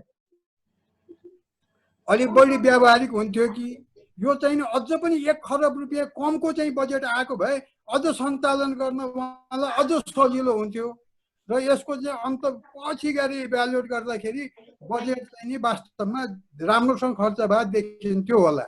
अब राम्रो पक्ष यसमा त तपाईँले पनि भनेर जीविका हामी अस्ति पनि छलफल गर्दै थियौँ। अब जीवनको विषयमा त स्वास्थ्यमा बहुत राम्रोसँग हेरेर अब खर्च गर्न सक्दैन। अब त्यो त स्वास्थ्य मन्त्रालयको काम भयो। स्वास्थ्य मन्त्रालय त नेपाल मन्त्रालय मध्येमा सबभन्दा काम गर्न नसक्ने खर्च गर्न नसक्ने मन्त्रालय स्वास्थ्य नै हो। अब पैसा चाहिँ नि यसपालि त्यत्रो 21 अरब चाहिँ थपेर दिएको छ, 90 अरबको चाहिँ बजेट पाएको छ। अब खर्च चाहिँ कति गर्छ त्यसले गरेन भने फेरि हाम्रो जीवनवाला काम चाहिँ त खतम हुन्छ। फेरि अहिले कोभिडको कारणले तर त्यो चाहिँ अर्थमन्त्रीको जिम्मेवारी भएन, उहाँले व्यवस्था गर्नुभयो, असाध्यै राम्रो कुरा हो। अब रोजगारीकोमा पनि हेर्नुहोस् न, अघि तपाईँले पनि बताउनु भएको थियो अलिकति पुगेन कि भनेर। हुन त यसपालि राम्रो गर्नु भएको छ कि यो चाहिँ नि क्षेत्रमा यो काम गर्दाखेरि यति रोजगारीको चाहिँ अपेक्षा गरिरहेको छ भन्नुभएको छ, क्याटेगोराइज गरेर भन्नुभएको छ। त्यो 7 लाख 8 लाख पनि कहाँबाट आयो भन्ने कुरा पनि हिसाब गरेर हेर्न सकिने भएको छ। तर अब हाम्रो त अहिलेको चाहिए त 20 लाख 30 लाख चाहिँ हामीलाई रोजगारी चाहिन्छ। हामीलाई त 8 लाख एक त उहाँले 8 लाखको चाहिँ नि भन्नु प्रोजेक्ट गर्नुभयो, त्यही 8 लाख पनि हुन्छ कि हुँदैन तिमीले कार्यान्वयनमा जाँदाखेरि। हाम्रो त अहिले नै चाहिँ नि 20-30 लाख मान्छे जस्तो 2 लाख चाहन्छौँ त अहिले नै हिन्दुस्तानबाट नेपाल छिरिसक्यो भनेर चाहिँ सरकारी नै पक्षबाट खबरहरू आइराखेको छ। 25,000 50,000 अब तुरुन्तै ल्याउँछु भन्नुहुन्छ। अनि अरू आउनेवाला छन् भने 20-30 लाखको रोजगारी चाहिए बेलामा 8 लाखको चाहिँ प्रोजेक्ट गरेर त्यो पनि कतिको पुग्छ थाहा छैन भनेपछि त्यतातिर कसरी पुग्ला। दोस्रो कुरो अर्को चाहिँ सायद उहाँले सजिलो बाटो के लिइदिनु भयो भनेदेखि चाहिँ नि अब पैसा अन्तबाट चाहिँ उठाउन गाह्रो होला भनेर चाहिँ नि त्यो उसमा इन्धनमा चाहिँ नि कर लगाइदिनु भयो। अब त्यो पेट्रोल डिजलमा त मान्छेले किन्छ त्यहाँ पैसा त आयो त्यो त अचुक भयो, एकदम चाहिँ नि कमिटेड पैसा आउने भयो भन्दा सरकारलाई त राजस्व उठाउनलाई त अलिकति सहज ठाउँ त भयो, तर त्यसको असर त भोलि चाहिँ बजार मूल्यमा जान्छ। अनि एकातिर भन्नुहुन्छ उहाँ म अर्को साल पनि 7% को चाहिँ इन्फ्लेसन रेट कायम गर्छु भनेर, अनि यो इन्धनकै मूल्य चाहिँ बढाइदिनु भयो। इन्धनको मूल्य बढ्ने कसरी भनेदेखि हिन्दुस्तानमा चाहिँ पेट्रोल डिजलको पैसा चाहिँ हाम्रोभन्दा सस्तो भयो हुनाले भनेर अब यहाँ बढाइदिएपछि त अब यसको असर मार्केटमा जाने भयो। मार्केटबाट चाहिँ इन्फ्लेसन 7%मा कहाँ जाने, अघि तपाईँले भन्नुभयो जस्तै चाहिँ यो त भोलि गरी इकोनोमिक ग्रोथमा यसको इम्प्याक्ट आइहाल्छ भनेपछि त्यो सजिलो बाटो उहाँले एउटा कुरा समाइदिनु भयो, त्यो अलिक उपयुक्त भएन कि जस्तो लाग्यो। अर्को दोस्रो कुरो हुन त एकजना साथीले च्याटमा राख्नु भएको पनि छ, इलेक्ट्रिक भेहिकलकोमा चाहिँ नि के भनियो भनेदेखि अब उहाँले चाहिँ नि अब 28-29% मात्र चाहिँ नि महसुल लिइराखेमा अब अहिले 150% पुऱ्याइदिनु भयो करिब। अब त्यो उसको चाहिँ भेहिकलको मोल चाहिँ नि डबल हुन्छ भनेर चाहिँ त्यो विक्रेताहरूले भन्दैछन्। अब आखिर कि चाहिँ भेहिकललाई चाहिँ नि अब इम्पोर्ट गर्न बन्द गर्ने 1 साललाई चाहिँ नि अथवा कोटा भन्ने हुन्थ्यो, होइन भने चाहिँ नि अब उसलाई के पेट्रोललाई चाहिँ नि विस्थापित गर्ने इलेक्ट्रिकमा पनि पैसा बढाइदिनु भयो। र अनि भनिदिनु भयो के भनेदेखि त्यसमा इलेक्ट्रिक भेहिकलमा चाहिँ नि एकदम ठुल्ठुलो खालको महँगो गाडीहरू बढी ल्याउन थाल्नुभयो, अनि फेरि त्यो पनि चाहिँ मिक्सडवाला ल्याउन थाल्नुभयो, अनि अलिकति इलेक्ट्रिक अलिकति पेट्रोलवाला चल्ने खालको ल्याउन थाल्नुभयो। त्यस कारणले गर्दाखेरि हाम्रो चाहिँ फरेन एक्सचेन्ज रिजर्भमा पनि असर गर्ने भयो र चाहिँ ब्यालेन्स अफ पेमेन्टमा पनि हाम्रो चाहिँ नि यसले नकारात्मक असर गर्ने भयो। त्यस कारणले चाहिँ इलेक्ट्रिसिटीको उसमा पनि लगाइदिएछ, थोरै लगाएको भन्नुभयो। अब 150% लगाइदिएपछि कहाँ थोरै हुन्छ। त्यस कारणले त्यो इलेक्ट्रिक भेहिकलतिर पनि लगेको कुरा चाहिँ पर्यावरणको हिसाबले पनि ठिक भएन र यतापट्टि उ गरे हिसाबले पनि ठिक भएन। अब राहतमा त बहुत राम्रो गर्नुभयो उहाँले, साँच्चै के भन्यो भने आफ्नो क्षमताले सक्ने कुरो अब 5% दिन्छु भन्नुभएको छ वर्किङ क्यापिटलहरू। अब ऊ चाहिँ नि तलब बाँड्न नसक्नेलाई 5 फाइनेन्सिङ लोन के अरे राष्ट्र ब्याङ्कले व्यवस्था गर्ने भनिदिएको छ, त्यो पनि 5% पनि दिने भनिएको छ। त्यो घरेलु उद्यम यिनीहरू चाहिँ टुरिज्म सबैलाई इम्प्याक्टेड एरियालाई दिने भनिएको थियो, त्यो राम्रो हो, सक्ने सरकारले सक्ने त्यत्तिकै हो। तर अब रहन्छ त के कुरो भनेदेखि चाहिँ नि आन्तरिक ऋण जुन उठ्यो हुन त सीमाभित्रै छ आन्तरिक ऋणको कुरो, तर आन्तरिक ऋण अझ त्यो पनि उठाउनु हुँदैन थियो भन्छु, त्योभन्दा पनि कम गर्नु पर्थ्यो। अनि त्यो कम गर्ने भने मतलब फेरि बजेटकै चाहिँ आकारमै गएर कुरा हुने भयो। आन्तरिक ऋण जति सरकारले उठाइदियो त्यति चाहिँ बजारमा पैसा नहुने त हो नि, लिक्विडिटी चाहिँ क्रन्च हुने हो नि। त्यो भने मतलब के भने निजी क्षेत्रले त्यो पैसा पाएन, नपाएपछि लगानी भएन भने मतलब त आन्तरिक ऋण सरकारले उठाउनु पर्ने बाध्यतामा जब बढी जाने हो भने त अनि इन्भेस्टमेन्ट कहाँबाट आउने त, अनि निजी क्षेत्रसँग पैसै एभाइलेबल हुँदैन। त्यस कारणले त्यो चिज पनि अलिकति ठिक भएन। त्यसैले आकारकै कुरा आयो फेरि। त्यस कारण 1 खरबको आकार किनभने राजस्व चाहिँ नि हाम्रो अघि तपाईँले बहुत राम्रोसँग भनिसक्नुभयो नि, राजस्वको चाहिँ नि हाम्रो सीमित एरिया छ, पैसा उठ्ने चान्सेस कम छ। अहिलेको पनि हेर्दाखेरि त्यही देखिसक्यौँ हामीले 8 करोड उसको होइन भने सरकारले त एक्सेस टु फन्डको पनि राम्रो व्यवस्था गरिदियो, वर्किङ क्यापिटलको पनि कुरा गरिदियो, आयकर पनि घटाइदियो, विद्युत महसुल पनि घटाइदियो, ब्याज दर पनि घटाइदियो। सरकारले दिने त यही हो, यो दिने त यही हो, स्टिमुलस प्याकेज दिया छ। तर त्यसले चाहिँ कतिको कारगर सिद्ध हुन्छ भन्ने कुरो चाहिँ नि यो ठेगानको कुरो भएन। अनि अब अर्को एग्रिकल्चरको कुरामा तपाईँले अहिले भन्नुभयो खोजे जस्तो आएन भन्नुभयो, तर मलाई चाहिँ के लाग्छ अलिकति यसो हेर्दाखेरि भने अब साँच्चीकै भन्यो भने यो नगद रूपमा अनुदान दिने कुराहरू सिद्धियो। अब चाहिँ नि यो हुन त भुषालजीले पनि भन्नुहुन्थ्यो यो अनुदान चाहिँ यसरी बाँड्नेमा चाहिँ वितरणमुखी काम गर्दैन भन्नुहुन्थ्यो। अहिले बजेट त्यस्तै प्रकारको आयो, हाम्रो कुरा के आयो भने मार्केटको कुरालाई चाहिँ व्यवस्थित गर्न खोजियो, प्रदेश स्तरमै चाहिँ गर्न खोजियो, स्टोरेजको कुरालाई गर्न खोजियो, उसको पालिका स्तरमै जाने भयो, कोल्ड स्टोरेजको व्यवस्था भयो, त्यो पनि चाहिँ नि प्रदेश स्तरमा जाने भयो होइन। अनि त्यो सपोर्ट प्राइस चाहिँ नि हुन त पहिलेदेखि भने, तर चाहिँ लगा के अरे रोप्नुभन्दा अगाडि नै सपोर्ट प्राइस गरिदिन्छु भनेर ग्यारेन्टी गर्नुभयो। त्यति मात्र होइन, त्यो किनिदिन्छु भन्ने पनि ग्यारेन्टी गर्नुभएको छ, बिक्री भएन भने किनिदिन्छु पनि भनेर ग्यारेन्टी गरिदिनु भएको छ। भनेपछि कृषि क्षेत्रमा साँच्चीकै भन्ने हो भने यो क्रान्ति स्वरूपमै आएका छन् कार्यक्रमहरू। यदि यी कार्यक्रमहरूलाई कृषि क्षेत्रमा साँच्चीकै राम्रोसँग चाहिँ नि कार्यान्वयनमा गयो भनेदेखि यो सेल्फ इम्प्लोइमेन्ट हो नि, वास्तवमा त हामीले लाने पनि त्यही हो। त्यस कारणले तिनीहरूलाई बाहिर कामलाई ल्याएर सेल्फ इम्प्लोइमेन्टमा लगाउन सक्यो भने कृषिमा चाहिँ देखिने गरी चाहिँ फड्को मर्छ र चाहिँ 2-3 लाख त कृषिभित्रैबाट चाहिँ रोजगारी सिर्जना हुने चान्सेस असाध्यै हाई हुन्छ। त्यस कारणले त्यतातिर पनि राम्रो भएको छ। त यो सबै समग्रमा हेर्दाखेरि मलाई के लाग्छ भने अहिलेको क्षमताको हिसाबले हेर्दा, तपाईँले पनि त्यही कुरामा नै जोड दिनुभयो अन्तिममा, कि क्षमताको हिसाबले गर्दा, अनिश्चितताको हिसाबले गर्दा अर्थमन्त्रीले ल्याउन सक्ने बजेट योभन्दा राम्रो बजेट हुन सक्दैन थियो। बहुत राम्रो बजेट हो, एकदमै राम्रो हो बजेट, तर अझ सानो हुनु पर्थ्यो। तर उहाँलाई हुन त त्यसको पोलिटिकल कस्ट छ, अझ सानो गर्यो भने। जस्तो सांसद विकास कोष त उहाँले हटाउन सक्नु भएन भने सांसद विकास कोष 1/3 लगेर 1/3 काट्नु र नकाट्नुको केही सेन्सै भएन। हुन त त्यसमा हुने खर्च पनि क्यापिटलै हो, क्यापिटल एक्सपेन्डिचरै हो, चालु खर्चमा जाने पैसा त त्यो होइन, पुँजी नै निर्माण हुने हो। तर के भने कहीँ पनि योजनाको किताबमै नभए चाहिँ नि एउटा सांसदले एउटा कमिटी राखेर चाहिँ नि एउटा चाहिँ नि आयोजना बनाएर ल्याउने भने त त्यो डिसअर्गनाइज वेबाट जाने भयो नि त। त्यसलाई चाहिँ नि यतापट्टि ल्याइदिएको भए त्यही पैसा पनि जोगिन्थ्यो नि। अब मितव्ययितामा पैसा जोगाएँ भन्नुहुन्छ, अब मितव्ययितामा कति पैसा जोगिन्छ? 5-10 अरब रुपियाँ जोगिन्छ, हो, त्योभन्दा बढी जोगिँदैन। त्यसले त ठुलो इम्प्याक्ट त पार्ने होइन। फेरि उता कोभिडमा लागेका मान्छेलाई सबैले दिन्छु भनेकै छ भने ती नयाँ मान्छेहरूले पाउने भए भने काटेको र नयाँलाई दिनेमा कति डिफरेन्स आउला र भने मतलब त्यसबाट मितव्ययिताबाट त धेरै पैसा जोगिने जस्तो त मलाई लाग्दैन। तर खैर यी समस्त कुरा भन्दै पनि अघि तपाईँले सुरुमा भन्नुभएको थियो नि ह्यान्डसेक र हार्ट सेकको कुरा गरे। यो हार्टै चाहिँ सेक भएको बेलामा योभन्दा राम्रो आउने कुरा थिएन। यो त्यसैले बजेटको चाहिँ स्वागत गर्ने कुरा हुँदै पनि अझै यहाँ चाहिँ रुमहरू थियो वास्तवमा अलिअलि। यतिखेर त वास्तवमा आँट गरे भए चाहिँ नि मन्त्रीले साँच्चै त्यो गेम चेन्जर प्रोजेक्ट होइन, यो गेम चेन्जर बजेट हुन्थ्यो वास्तवमा। यो चाहिँ पुनरुत्थानमा त योभन्दा ठुल्ठुलो कुराहरू गर्न सकिन्थ्यो।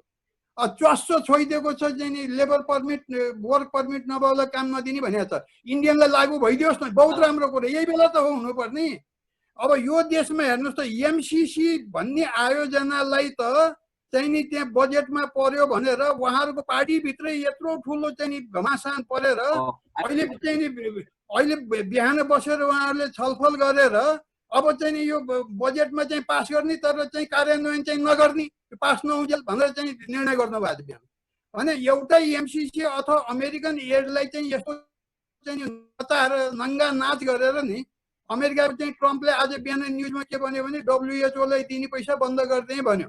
त अमेरिकाले चाहिँ नि दिइसकेका पैसा नेपालले 8वटा मध्ये 6वटा चाहिँ नि कोभिनेन्टहरूलाई पुरा गरिसकेको चाहिँ चिजको एमसिसी ल्याउनलाई चाहिँ यस्तो समस्या हुन्छ र जसले चाहिँ प्रसारण लाइन एक्सपोर्ट चाहिँ नि बिजुलीको एक्सपोर्टको बाटो खोल्या हो, त्यसले र बाटो चौडा गरे हो, त्यो प्रोजेक्ट ल्याउन त यति गाह्रो हुँदो रहेछ भनेदेखि अब यस्तो चाहिँ नि यो नचाहिँदा कुरामा बहस गर्ने मान्छेहरूको जमातमा बसेर अर्थमन्त्रीले कसरी लागू गर्नु होला।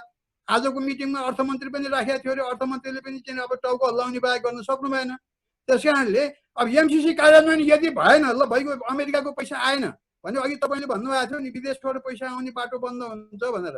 अमेरिकाको पैसा आएन भने अमेरिकाको 50 अरब त आएन, 50 अरब पैसा भने थोरै होइन, 50 अरब त आएन। अमेरिकाको इन्फ्लुएन्सले गर्दाखेरि वर्ल्ड बैंक अरू चाहिँ विदेशी सबै पनि हुँदैन, किनभने हाम्रो दिनु भएको छ भनेदेखि अहिले देखाएको चाहिँ वैदेशिक पैसा भने चाहिँ कमिटेड पैसा मात्र हो भन्नुभएको छ। तर त्यो मात्र नहोला, त्यो त तपाईँ हामीले धेरै हिसाब हेर्दा थाहा हुन्छ। त्यसरी माहौल चाहिँ नि जुन एउटा अर्थमन्त्रीलाई चाहिँ नि हुनुपर्ने माहौल र कार्यान्वयनको माहौल जुन सपोर्टिभ हुनुपर्ने हो त्यो उहाँको आफ्नै पार्टीभित्रबाटै भएको छैन, त्यसैले त गाह्रो त त्यहाँ पो छ जस्तो लाग्यो। धन्यवाद। अब मैले सरको कुरालाई अलिकति गरेपछि अनि अरू साथीहरू पनि संक्षेपमा गरौँ, किनभने अलिकति अर्को एउटा प्रोग्राम छ। हजुरले एउटा बजेटको आकारको कुरा भयो। पहिलो बजेटको आकार चाहिँ बजेटको आकार ठुलो अथवा सानो भन्दा हजुरले भने सानो पनि ल्याउन सकिन्थ्यो होला, नसकि छैन, अझ ठुलो बढाउनै छ। तर त्यो बजेटलाई स्रोत कहाँबाट ल्याउँछौँ र कहाँ खर्च गर्छौँ भन्ने चाहिँ प्रमुख विषय हो। त्यसकारण हामीले उपयुक्त ढङ्गले अघि सरले भन्नुभएको थियो नि, गेम चेन्जिङ बजेट बनाएर लैजाने कि अहिलेको अवस्थाको एउटा चाहिँ क्रिटिकल समयको सानो बजेट बनाएर जाने भने पहिला एप्रोच क्लियर गर्न सकिया भए अब गेम चेन्जर बनाउने भएको भए चाहिँ अब पैसा हाम्रो राजस्वबाट चाहिँ सीमितै हुन्छ। अहिले अब 2 पैसा सहायता पनि पछिल्ला वर्षहरूमा 60, 57, 58 अर्ब मात्रै हो, पछि छैन, त्यो आउँदैन। धेरै ठाउँ कहाँ हुन्थ्यो भने यो के अरे यो मल्टिल्याटरल नै हो, किनभने 160 अर्ब त वर्ल्ड ब्याङ्कले त डेभलपिङ कन्ट्रीहरूलाई दिन भनेर अरब छुट्याइ नै सक्यो, उसले 15 महिनाभित्र दिने भनेको छ। तर त्यसको लागि हामीले भाँडो बनाउनु पर्यो। भाँडो बनाउँदाखेरि मैले यहाँनिर खर्च गर्छु, यो काम गर्छु भनेर भन्न सक्ने चाहिँ तयारी भयो भने त्यहाँ पैसा त्यहाँनिर आउन सक्छ। र ठिक छ, यो पालि मैले अघि 3 वर्षको रणनीति किन भने अर्को वर्ष चाहिँ सरकारले यो अघि भने जस्तो मूल्याङ्कन गरिसकेर अनि भाँडो बनाएर लिएर गयो भने चाहिँ म हजुरलाई एउटा गेम चेन्जर र गेम उसको चाहिँ के भने यो टर्न गर्ने कुरा चाहिँ म अहिले सानो भन्छु। संयुक्त राज्य अमेरिकामा 1929बाट सुरु भयो त्यो क्राइसिस चाहिँ जुन ग्लोबल त्यति बेलाको ग्रेट डिप्रेसन भनेर भन्छ त्यो। अब हर्बर्ट हुवर चाहिँ त्यति बेलाका राष्ट्रपति थिए। उनले उही काम चलाउ जस्तो कुराहरू अलिकति चाहिँ काम चलाउ टालटुल मात्रै गरेर त्यसलाई जोगाउन खोजे, रिकभरीमा ल्याउन खोजे, तर सकेन। तर 1933मा रुजवेल्ट आएपछि न्यू डिल भन्ने प्रोग्राम उनले ल्याए। उनले त्यति बेला चाहिँ यो स्टक मार्केट क्रासबाट सुरु भएको थियो। त्यति बेला हाम्रो चाहिँ नि रेगुलेटिङ एजेन्सी स्टक मार्केटमा थिएन त्यहाँ पनि। अनि त्यस्तै गरी यो डिपोजिट सेक्युरिटी सम्बन्धी चाहिँ संस्था पनि थिएन। अहिले चाहिँ त्यहाँ हजारौं ब्याङ्क आउँछन् जान्छन्, त्यो डिपोजिटरलाई धेरै समस्या छैन अहिले, त्यो भएको हुनाले थिएन। तर त्यो दुईटा कुराको स्थापना गर्दै 4 दिन चाहिँ नि ब्याङ्कलाई टोटली बन्द गरे। 5औं दिनमा उनले के भने तिम्रो कुनै पनि फाइनान्सियल इन्स्टिट्युसनमा रहेको पैसा तिमीसित प्रमाण छ भने कहीँ जाँदैन, सरकारले त्यो चाहिँ नि त्यो ग्यारेन्टी गर्छ भन्थे। त्यति भनेपछि दुईटा इन्स्टिट्युसन ल्याए र एग्रिकल्चरमा एग्रिकल्चर समथिङ एक्ट भनेर ल्याएका छन् उनले। र एग्रिकल्चर सेक्टरलाई पनि सपोर्ट गर्नलाई र चाहिँ व्यापक लगानी गर्ने किसिमले चाहिँ ऋणै लिएर लगानी गरिदिन्छु भनेर लगानी गरेर त्यति बेलाको बनाएको इन्फ्रास्ट्रक्चरले अमेरिका अहिले पनि चलिराखेको छ। त्यसपछि उत्पादन पनि हुन थाल्यो, म्यानुफ्याक्चरिङ सेक्टर पनि चल्यो, एग्रिकल्चर सेक्टर पनि चल्न थाल्यो, पूर्वाधार सेक्टर भन्ने मान्छेले काम पनि पाए र मान्छेमा कन्फिडेन्स पनि डेभलप भएर 1939 सम्म आइपुग्दा रिकभर भयो। 10 वर्ष लाग्यो टोटल चाहिँ 33बाट 39 भनेको 6 वर्ष त्यसपछि पनि लाग्यो। त्यसकारण कि त अब हामीसित तयारी भयो भने त्यो खाले युटर्न गर्न सक्नुपर्छ। त्यति बेला बजेटको आकार ठुलो हुन्छ नै स्वाभाविकै हो। तर अब त्यो तयारी नहुँदा चाहिँ अब कतिपय ठाउँमा भनौँ न यहाँ एमसीसी को हजुरले कुरा गर्नु, एमसीसी मा अहिले बजेट राखेर के गर्नु? त्यो गत साल पनि थियो, यो चालु अब पनि राखेको छ त्यो पैसा 10 अर्ब रुपियाँ चाहन्छन् हैन। तर जुन प्रोजेक्टहरू चाहिँ नि पूर्व तयारी नै भएका छैनन्, जानलाई तयारी नै भएका छैनन्, ती ठाउँमा पैसा राखेर कुनै अर्थ छैन। त्यसो नगर्नेको भए र कतिपय चाहिँ नि यो रिकरेन्ट एक्सपेन्डिचरमा पनि थुप्रै कटौती गर्ने ठाउँहरू नभएका होइनन्, ठाउँहरू छन्। त्यो शीर्षक वाइज हेर्यो भने ठाउँहरू हुन सक्छन्। त्यो गर्यो भने 1 खर्ब तलमाथि गर्न नसकिने होइन बजेटलाई। तर आकार भन्दा पनि हामी कहाँ खर्च गर्छौँ भन्ने कुरा चाहिँ प्रमुख पक्ष हो। त्यसले हामी के प्राप्त गर्छौँ भन्ने कुरा हो। अब हामीले रिकरेन्टमा धेरै जान्छौँ भने चाहिँ हामीले त्यसलाई प्यानिक हुन जान्छ भोलि चाहिँ। त्यसकारणले त्यसरी लिए मैले। अब रोजगारीको सन्दर्भमा चाहिँ के हो भने अब रोजगारीको सन्दर्भमा यो सेक्टरमा खास गरी साना तथा मझौला उद्योगहरू, कृषि क्षेत्र र कृषिमा आधारित वनमा आधारित चाहिँ उद्योगहरू स्थापना गर्ने गरी बरु पैसा चाहिँ उनीहरूलाई अहिले चाहिँ नि कम ब्याज दरमा कर्जा दिने र भोलि उठाएपछि बरु 5 वर्षपछि त्यो नर्मल रेटमै रिकभर गरेर तिमी चाहिँ फाइदामा आयो भने त्यस्तो किसिमले जान सकेको भए अब रोजगारीको सेक्टरमा जस्तो वनमै भनौँ न, वनमै पनि त अब मैले उदाहरण दिन्छु, हाम्रो साधारण ठाउँ त नभएको रहेछ नि। अब केही कुरा वनकै क्षेत्रमा कृषिको क्षेत्रमा कस्तो रहेछ भने वन्डरफुल प्रोडक्ट्सहरू हुन सक्दो रहेछ। उदाहरणको लागि मौलिज्ञ, बुद्ध चित्त, त्यसपछि चाहिँ नि यो रुद्राक्ष, अनि एउटा चाहिँ नि यो के भन्छ अगरवुड भन्ने हुन्छ, त्यो हाम्रो चाहिँ हाम्रै पनि सेक्टरमा हुँदो रहेछ। यहाँले एक दुईजनाले यो हाम्रो चाहिँ नि गुल्मीमा लगाएर सुरु पनि गरे रहेछ, जो चाहिँ नि त्यसको मूल्य त त्यो के भन्ने सुनभन्दा बढी मूल्य छ।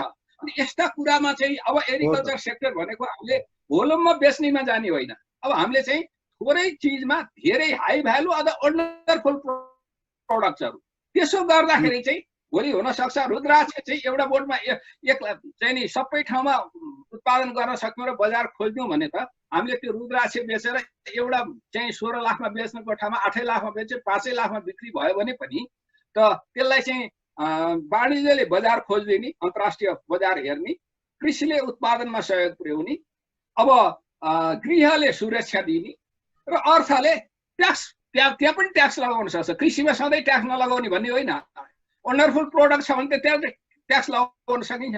अब यो ढङ्गले खोज्नुपर्ने अवस्था छ, त्यहाँनिर त्यो ढङ्गले खोजिया चाहिँ देखिएन भने अब मैले त्यसरी त्यो ढङ्गले अब नयाँ ठाउँहरू खोजेर चाहिँ रोजगारी हामीले दिन सकेन भने यो 22 लाख मान्छे यहाँ आएपछि खाने मुख चाहिँ बढ्छ, हाम्रो खाने मुख बढ्छ, इम्पोर्ट झन् बढ्नु पर्ने अवस्था हुन्छ उत्पादन आन्तरिक बढाएन भने।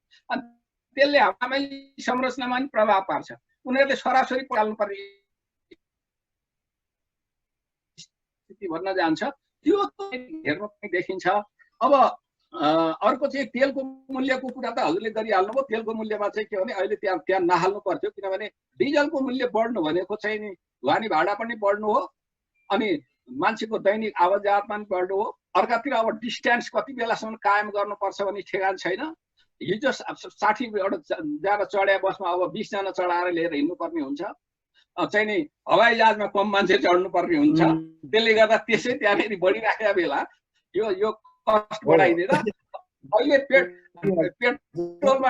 पेट्रोलमा भनौँ न, पेट्रोलमा प्रति लिटर 25 रुपियाँ त्यो भन्सारमा कर तिरिराखेका छ।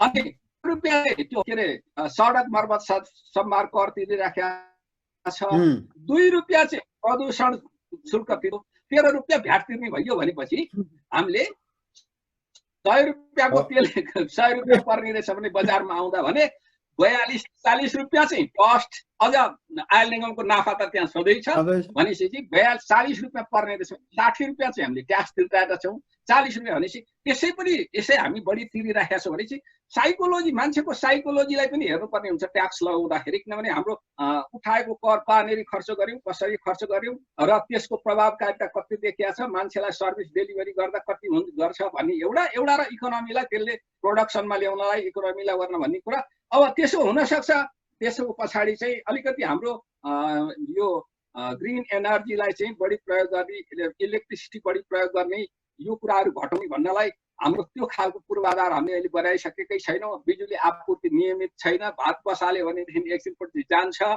होइन, अनि कस्ट पनि त्यस्तो छैन होइन। त्यस कारणले गर्दा मान्छे त्यो हाबिचुअल भइसकेका छैन पर क्यापिटा बिजुली खपत बढाउनको लागि। भोलिका दिनमा त्यो हामी बढाउँदै जान्छौँ, बिजुली अलिक सस्तोमा नि दिन सक्ने भयौँ र नियमित गर्न सक्ने भयौँ भनेदेखि अनि त्यति बेला चाहिँ, तर त्यति गर्दा पनि डिजल र पेट्रोलको खपतलाई हामीले शून्यमा कहिल्यै पनि लान सक्दैनौँ। युरोपले पनि शून्य गर्छु भनेको छैन उसले पनि, त्यहाँदेखि त घटाउने हो।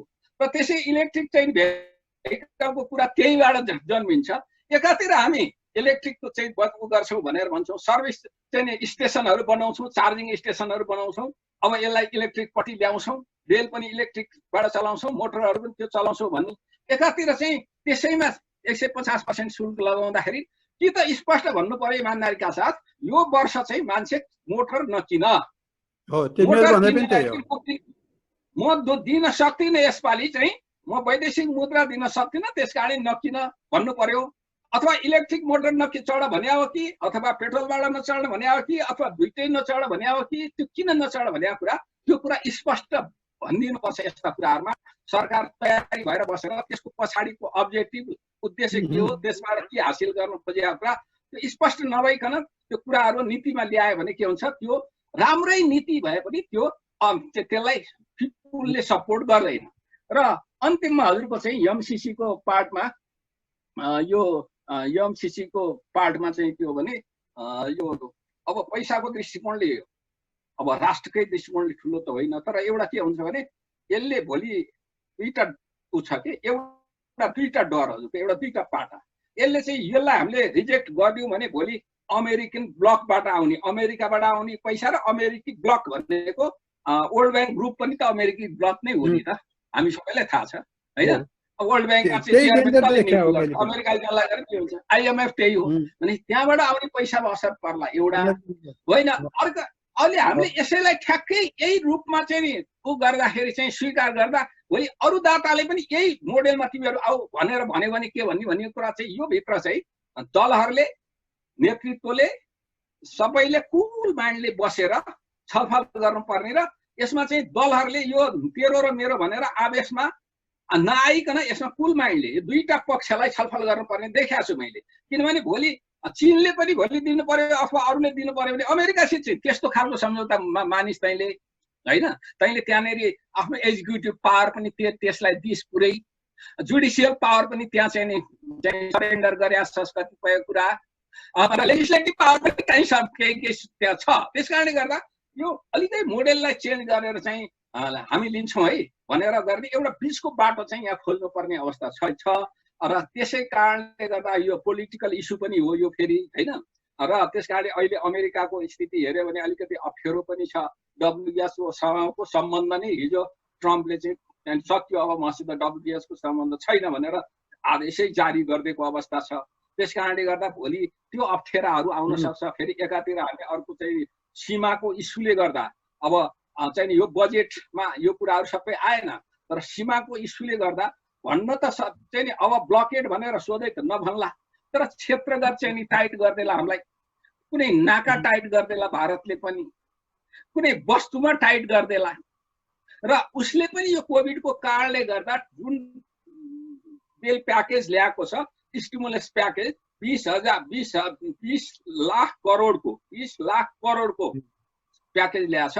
अब त्यो प्याकेज भित्र चाहिँ साना तथा मझौला उद्योगहरूको लागि ठुलो राहत दिएको छ भने चाहिँ कृषकहरूलाई राहत दिएको छ, ट्याक्समा तलमाथि पारेको छ, अनि उसले आर्थिक राष्ट्रवादतर्फ गएर चीनको लगानी रोक्न खोजेको छ साना तथा मझौला उद्योगहरूमा। त्यसले हामीलाई प्रभाव पारेर के पार्छ भन्ने कुराको पनि कतिको चाहिँ भित्र थाहा छैन।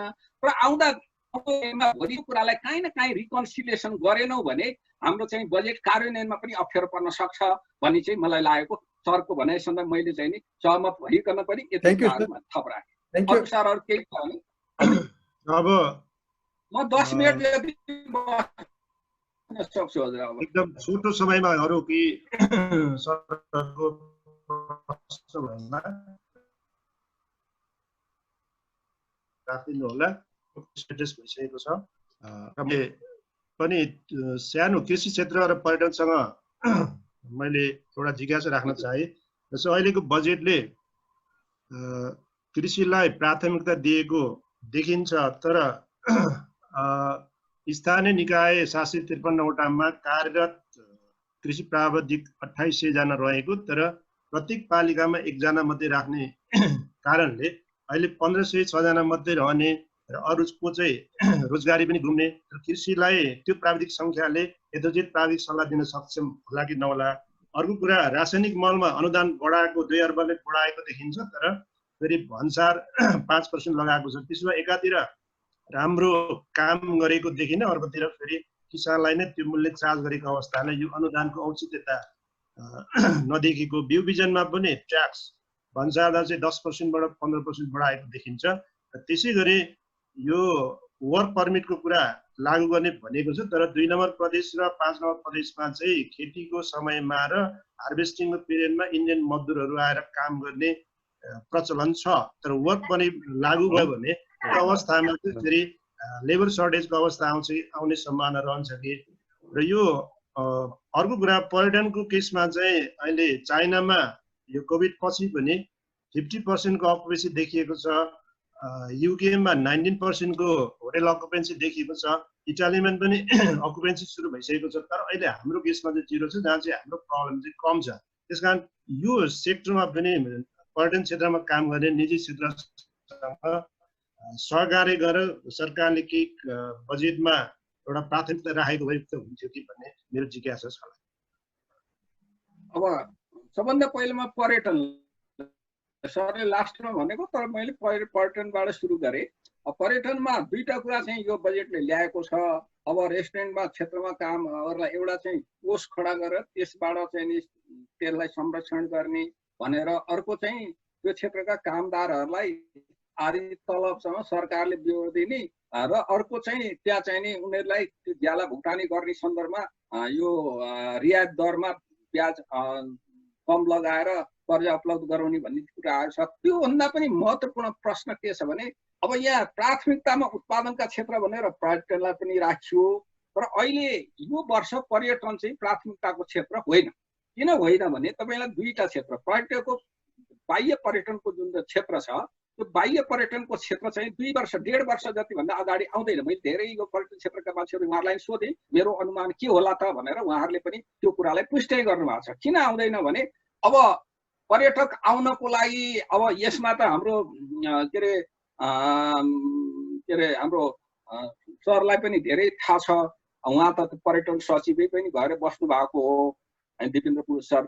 अब पर्यटक आउने चाहिँ आधार के हुन्छ भने पहिला त पर्यटक आउने, अब अहिले पर्यटकहरू गइसके सबै सम्बन्ध टुटिसकेको अवस्था छ भने उनीहरूलाई आकर्षण पहिला गर्नु पर्यो। आकर्षण गरेपछि बुकिङ गर्न सक्ने बनाउनु पर्यो। बुकिङ गरिसकेपछि सर्टेन टाइममा आउने हो, एउटा समय त्यसै पनि लाग्छ। अर्को कुरा पर्यटकहरू चाहिँ नि 60-65% पर्यटक मनोरञ्जनको लागि आउँछन्, बाँकी चाहिँ अब बिजनेस कन्फरेन्स आदि तीर्थ भनेर चाहिँ आउँछन्। अब मान्छे पर्यटनमा हिँड्ने भनेको बिजनेसको लागि नेपाल खोज्न आउने समय अब धेरै छैन। अब मनोरञ्जनको लागि आउनको लागि के हुन्छ भनेदेखि मान्छेसित समय र पैसा दुईटा भएपछि मान्छे हिँड्छ। अहिले समय चाहिँ लकडाउनले खाइदियो। अब यसलाई रिकभर गर्नुपर्छ। उनीहरूले आफ्नो दैनिकीलाई आम्दानीलाई आफ्नो चाहिँ बिग्रेको भत्केको कुरालाई बनाउनु पर्छ र आम्दानी त्यसै पनि यो बिचमा आम्दानी घटेको छ, सम्पत्ति घटेको छ। त्यसकारणले गर्दा चौथो कुरा भनेको चाहिँ स्वास्थ्यको कारणले गर्दा र सुरक्षाको कारणले गर्दा, मान्छे स्वास्थ्यसँग जोडिएको सुरक्षाको कारणले गर्दा मान्छे अब घरबाट निक्लिने कुरामा 3 चोटि सोचेर मात्रै निक्लिन्छ। त्यसकारणले त्यसै कारणले पनि मान्छे आउँदैन, चाँडो ल्याउन सकिँदैन। चौथो पाँचौं कुरा भनेको चाहिँ तपाईँले अब जस्तो थाइल्यान्ड भयो टुरिज्म इकोनोमीमा अडेको, अब त्यसरी कतार छ, तिनीहरूसित हाम्रो हवाई यातायात जोडिएको हुनाले हामी कहाँ उनीहरूबाट अलिकति मान्छेहरू आउँथे। तर अब उनीहरूले भोलि कम्पिटिसन हुन्छ, यसमा त उनीहरूले व्यापक प्याकेजहरू भोलिका दिनमा दिन सक्छन्। त्यो खालको प्याकेज हामी दिन सक्दैनौँ। ट्राभल त्यसै महँगो छ हामी कहाँ आउनेलाई चाहिँ।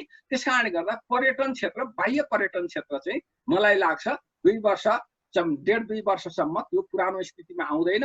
अब त्यसले गर्दा होटलहरू बनेका छन्, उछन् लगानी भएको छ, त्यो लगानीकर्तालाई कसरी जोगाउने भन्ने कुराको सन्दर्भमा धेरै ठुलो कुरा यो बजेटमा आएको छैन।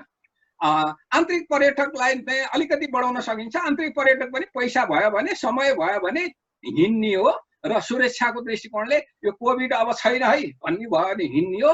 आन्तरिक हिसाबले पनि अहिले धेरै मान्छे हिँड्दैनन्। त्यसकारणले त्यो क्षेत्रलाई कमसेकम 30% अकुपेन्सी बनाइदिएर भने पनि 30-40% जोगाउन सक्यो भने पनि ठुलो कुरा हुन्छ। अब जहाँसम्म कृषिको क्षेत्रको कुरा छ, कृषि क्षेत्रमा चाहिँ रासायनिक मलको कुरा आयो। रासायनिक मलमा चाहिँ सरकारको नियत चाहिँ के होला, रासायनिक मलमा अलिकति उलाइदियो भने वैदेशिक मुद्रा पनि कम आउने, रासायनिक मलको सट्टा यो अर्ग्यानिक मलहरू चाहिँ भनौँ न प्राङ्गारिक मल युज होला भनेर भन्ने होला। तर प्राङ्गारिक मल त्यतै चाँडै बनिहाल्ने कुरा होइन। हाम्रो हिजोको चाहिँ नि हाम्रो खेती प्रणाली, हाम्रो लाइभ स्टकको प्रणाली, हिजोका दिनमा 5 जना परिवारमा सदस्य हुन्थे भने कमसेकम 25 वटा वस्तु हुन्थे। अब अहिले हाम्रो त्यो छैन। हामी कहाँ त बढी भयो भने एउटा कुकुर मात्रै पाले आउँछ, त्यहाँबाट कहाँ हुन्छ र? हामीले त्यो प्राङ्गारिक मल बनाएर युज गर्ने बिहेभियरै डेभलप गरिसकेका छैनौँ र हाम्रो करेसाबारीको हिजोको प्रणालीलाई ध्वस्त बनायो, एग्रीलाई कल्चरलाई ध्वस्त बनायो, एग्री बिजनेसलाई ल्याएनौँ त्यहाँ। त्यस कारणले त्यहाँ ग्याप सिर्जना भएको छ। एग्रिकल्चर रिप्लेस गरिसकेपछि एग्री बिजनेस ल्याउनु पर्थ्यो हामीले। त्यो नल्याएको अवस्थामा एग्रीलाई बिजनेस बनाउनलाई यो दृष्टिकोणबाट अहिले चाहिँ नि यो हामीले रासायनिक मललाई धेरै निरुत्साहित गर्ने बेला होइन प्रोडक्सन बढाउनको लागि। त्यसकारणले त्यो नगर्दिया भए बेस हुन्थ्यो भन्ने मलाई लागेको छ। अब बिउ बिजनमा पनि हामी कहाँ मुलाको अथवा विभिन्न खालको बिउ बिजनहरू केही बिउ बिजनहरू चाहिँ पर्याप्त रूपमा उत्पादन हुन थालेको छ। त्यो क्षेत्रमा रोकेर अब बाँकीमा चाहिँ आउन दिनु पर्थ्यो होला जस्तो लाग्छ।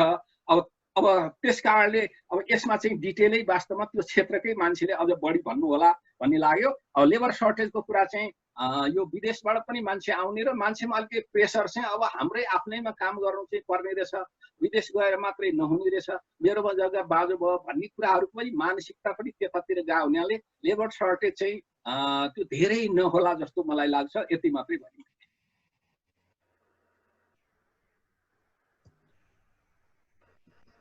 म्युट छ। धन्यवाद सर। र म्यामले केही कुरा राख्ने हो? एकदम छोटो टाइम छैन भनौँ। म एक मिनटमा भनौँ सर, यो बजेटको जुन अमाउन्टहरूको बारेमा धेरै छलफल गर्नुभयो। मेरो चाहिँ एउटै सन्देह शङ्का भनौँ, यो कार्यान्वयन पक्षमा क्या इम्प्लिमेन्टेसन पार्ट कस्तो हुन्छ भन्ने कुरा हो। यो जुन एग्रिकल्चर फरेस्ट यो एसएमईतिर चाहिँ नि हाम्रो रोजगारी सृजना गर्ने कुरा गर्नुभयो नि, मलाई यो के लाग्छ भने अहिले वर्षमा जुन टाइपको चाहिँ नि लेबरहरू हामी कहाँ फर्केर आइरहेको छ नि, उनीहरूमा त्यतिको चाहिँ नि स्किल छ कि छैन होला कि ल म एग्रिकल्चरमा गएर यो काम गरौँ, तपाईँलाई अब निर्व्याजी ऋण दियोस् कि अथवा 2% लोनमा दियोस्, त्यो लोन युज गर्न सक्ने प्रोग्राम ल्याउन सक्ने चाहिँ नि स्किल छ कि छैन हाम्रो लेबरहरूमा अहिले आएको जुन टाइपको लेबर आएको छ भनेपछि तपाईँले यो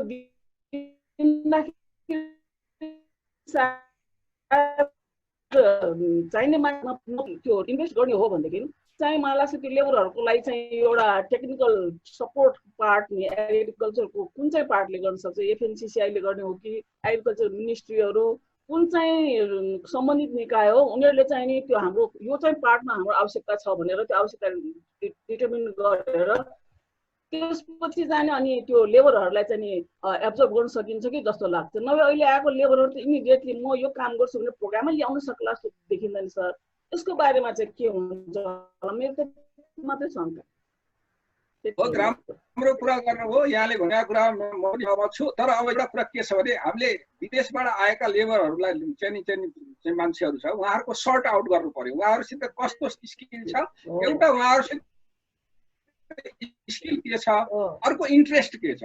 स्किल र इन्ट्रेस्ट गर्न सक्यो भने चाहिँ भोलिका दिनमा त्यो स्किल र इन्ट्रेस्ट अनि इन्टरप्रिन्योरसिपको लागि चाहिँ उहाँहरूलाई अनि थप फेसिलिटेसन गरिदिनको लागि स्थानीय तहलाई प्रमुख जिम्मेवारी हुन्छ र त्यो स्किल डेभलपमेन्ट गर्नको लागि प्रमोट इन्हान्स गर्नको लागि चाहिँ कुन क्षेत्रमा अब एग्रिकल्चर सेक्टरमा, एग्रो फरेस्ट्रीको सेक्टरमा, लाइभ स्टकको सेक्टरमा, फिसरिजको सेक्टरमा, स्मल बिजनेसको सेक्टरमा, कटेज इन्डस्ट्रीको सेक्टरमा, माइक्रो इन्टरप्राइजेसको सेक्टरमा त्यो चाहिँ अनि त्यो क्षेत्रका चाहिँ सङ्घीय सरकार अन्तर्गतका, प्रदेश सरकार अन्तर्गतका र स्थानीय सरकार अन्तर्गतका जुन निकायहरू छन् उनीहरूले एकीकृत रूपमा कार्यक्रम बनाएर त्यो चाहिँ नि स्थानीय तहमै पुगेर त्यो स्थानीय तहमै पुगेर त्यो चाहिँ नि सिधै आएन।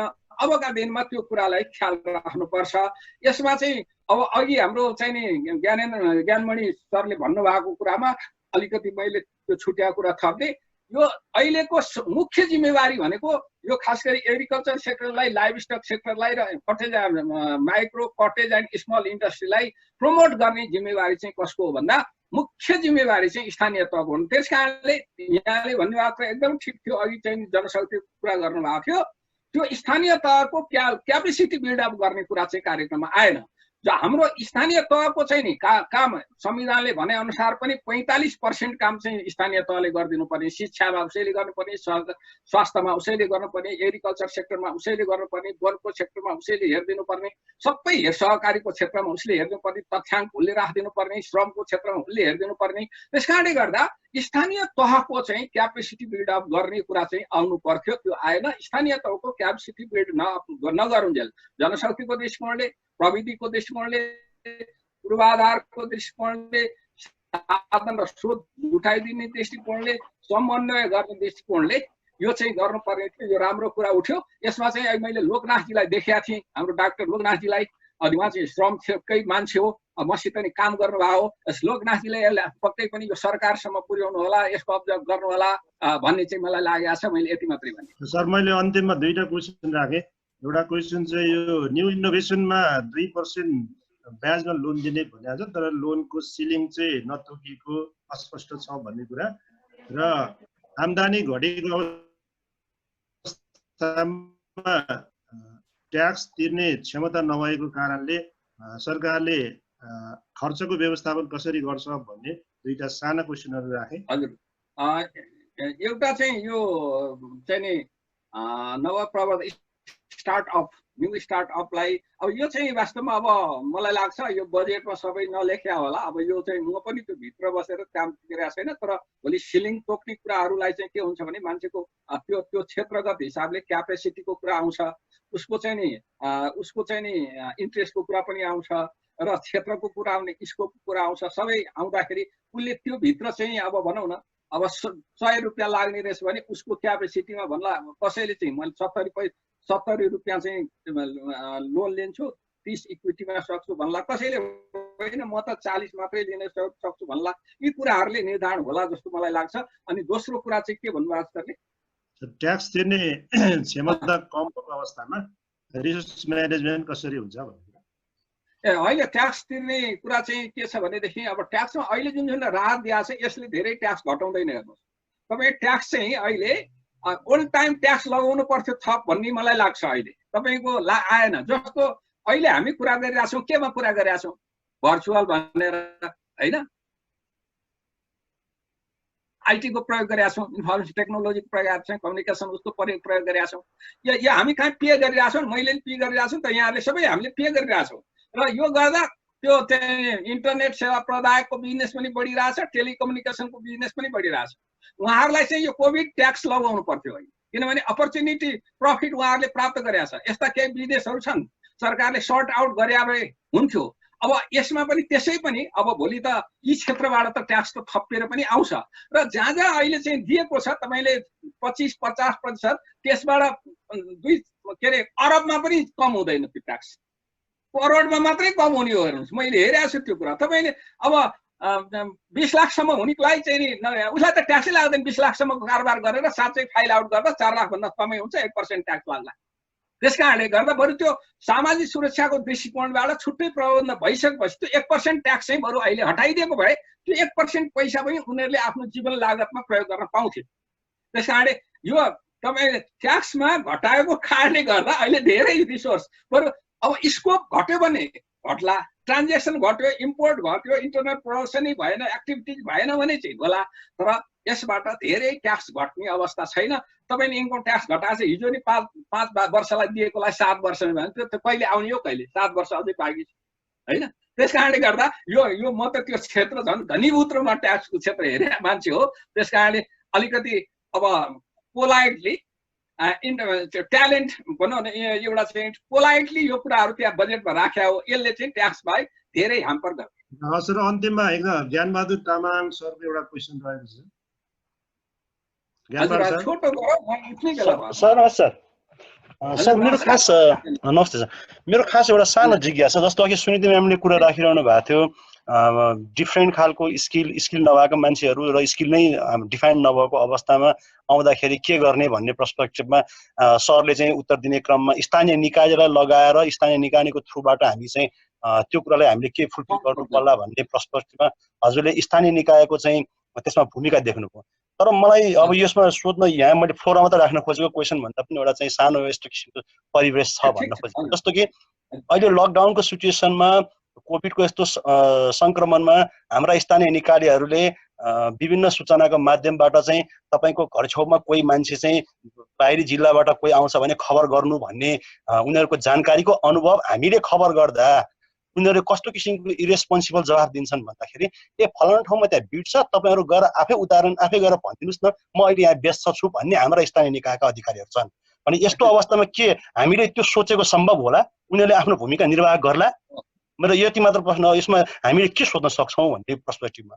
हामीले अहिले यहाँ जस्तो डिस्कसन गरिरहेछौँ कार्यान्वयन गर्ने क्रममा यही स्थानीय निकायबाट हामीले कसरी चाहिँ यस्ता सबै कुराहरूको चाहिँ गर्न सक्छौँ भन्ने पर्सपेक्टिभ एकदम राम्रो प्रश्न र यो अहिलेको चाहिँ यस्ता खालका अप्ठ्यारा इस्युहरू पनि छन् भनेर यहाँ ल्याउनु भयो राम्रो कुरा हो।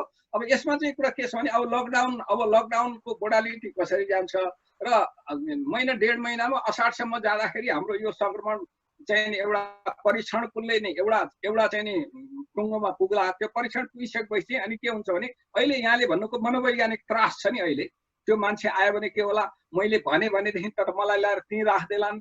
अनि स्थानीय तहको मान्छेले पनि अहिलेको बाहिरबाट आएका मान्छेहरूको महत्त्व चाहिँ थाहा पाएको छैन क्या। बाहिरबाट आएका मान्छेहरूको महत्त्व भोलि उनीहरूले चाहिँ नि उनीहरूबाट लिन सक्ने चाहिँ नि फाइदा अब त्यो गाउँको अर्थतन्त्र अथवा स्थानीय अर्थतन्त्रले लिन सक्ने फाइदा र उनीहरूलाई इन्गेजमेन्ट गराएन भने हुने बेफाइदा। भोलि सुरक्षाको प्रश्न आउँछ, सामाजिक प्रश्नहरू निक्लिन थाल्छन्, मान्छेहरू भोलि चोरी चकारी बढ्न थाल्छ अनि हुन्छ नि मान्छे धेरै भएपछि त खानालाई हुन्छ। त्यस कारण यो कुरा चाहिँ स्थानीय तहलाई चाहिँ नि ले पनि बुझ्नुपर्छ र केन्द्रीय तहले पनि यस्ता इस्युलाई लिएर बोध पनि गराउनुपर्छ र यसो यो चाहिँ नि लकडाउनलाई भोलि चाहिँ नि उ गर्दा र भोलि चाहिँ नि योजनाहरू स्थानीय तहसित चाहिँ नि काम गर्दाखेरि हुन सक्ने सम्भावित अप्ठ्याराहरू आएका इस्युहरू त्यहाँको मनोविज्ञान बुझेर चाहिँ नि अगाडि बढ्न सक्यो भने त यी कुराहरू फेरि चाहिँ भएर जान्छन्। किनभने स्थानीय तह नै हो अन्तिममा त यो फेरि अहिले एउटा कुरा चाहिँ के भने यो संघीयतामा स्थानीय तहको के रहेछ महत्त्व भनेर स्थानीय संघीयतालाई दिगो बनाउनलाई र आफ्नो राजनीति जोगाउनलाई पनि स्थानीय तहको लागि ठुलो अवसर पनि हो र श्रम शक्तिको उपयोग गर्ने यो एउटा ठुलो अवसर पनि हो भएको हुनाले हामीलाई अलिकति नेगेटिभ पार्ट मात्रै होइन कि पोजिटिभ पार्टबाट पनि यो चाँदीको घेरा पनि यहाँनिर छ, यो घेरालाई बढाउन सक्छौँ भनेर चाहिँ सोच्ने बेला पनि हो। त्यही कारण हामीले गरेका कुरा धेरै पोजिटिभ गर्दै गएको कार्ड पनि त्यो होला ज्ञानेन्द्रजी मलाई लाग्छ है त। अब हुन्छ म्याम, हेमराज लामिना सरले पनि क्वेसन गर्न चाहनु भएको थियो, दया भट्टराई सरले पनि क्वेसन राख्नु भएको थियो, तर हाम्रो चन्द्रमणि सरको समयको कारणलाई ध्यान गर्दै हामी कार्यक्रमको अन्त्य गर्न चाहन्छौँ र कार्यक्रम अन्त्य गर्नुभन्दा अगाडि म दिपेन्द्र पुरुष ढकाल सरलाई कन्क्लुडिङ रिमार्क राखिदिनु हुन हार्दिक अनुरोध गर्दछु।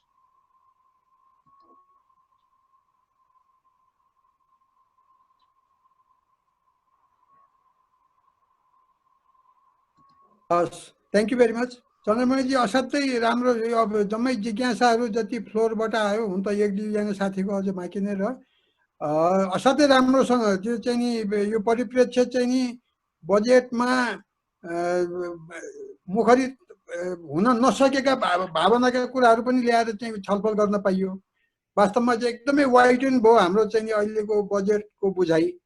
धेरै धेरै धन्यवाद। अब हामीले जे आशा गरेका थियौँ, एक्सपेक्ट गरेका थियौँ यहाँबाट हामी सबै लाभान्वित भयौँ। अब हामी सबै फेरि यो त अपरेसन रिसर्च सोसाइटी हाम्रो एक प्रकारको चाहिँ नि डिसिप्लिनमा हुर्किया मान्छेहरू छौँ अनि यो बहुत रमाइलो लाग्यो र कयौँ चिजहरू चाहिँ नि साधारण तवरले पनि बुझियो के सबै कुराहरू।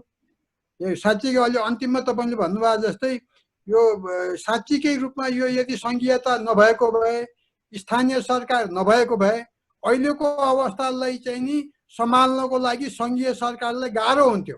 अहिले स्थानीय सरकारहरू जताततै अहिले क्वारेन्टिन पनि लगेर चाहिँ पालिकामा मोटरमा हालेर लगेर उहीँ लगेर चाहिँ क्वारेन्टिन बनाएर त्यहीँको त्यहीँ चाहिँ गर्ने भने देखिया छ कि चाहिँ नि यो पालिकाहरू चाहिँ नि सशक्त काम गर्न थालेको देखिया छ र यसले चाहिँ नि वास्तवमा अहिले तपाईँले भन्नुभएको जस्तो यो चाहिँ नि पोलिटिकल सिस्टमलाई पनि यसले फाइदा गरेको छ। Thank you very much for your time and wisdom, एकदमै राम्रो लाग्यो। Thank you Chandramani.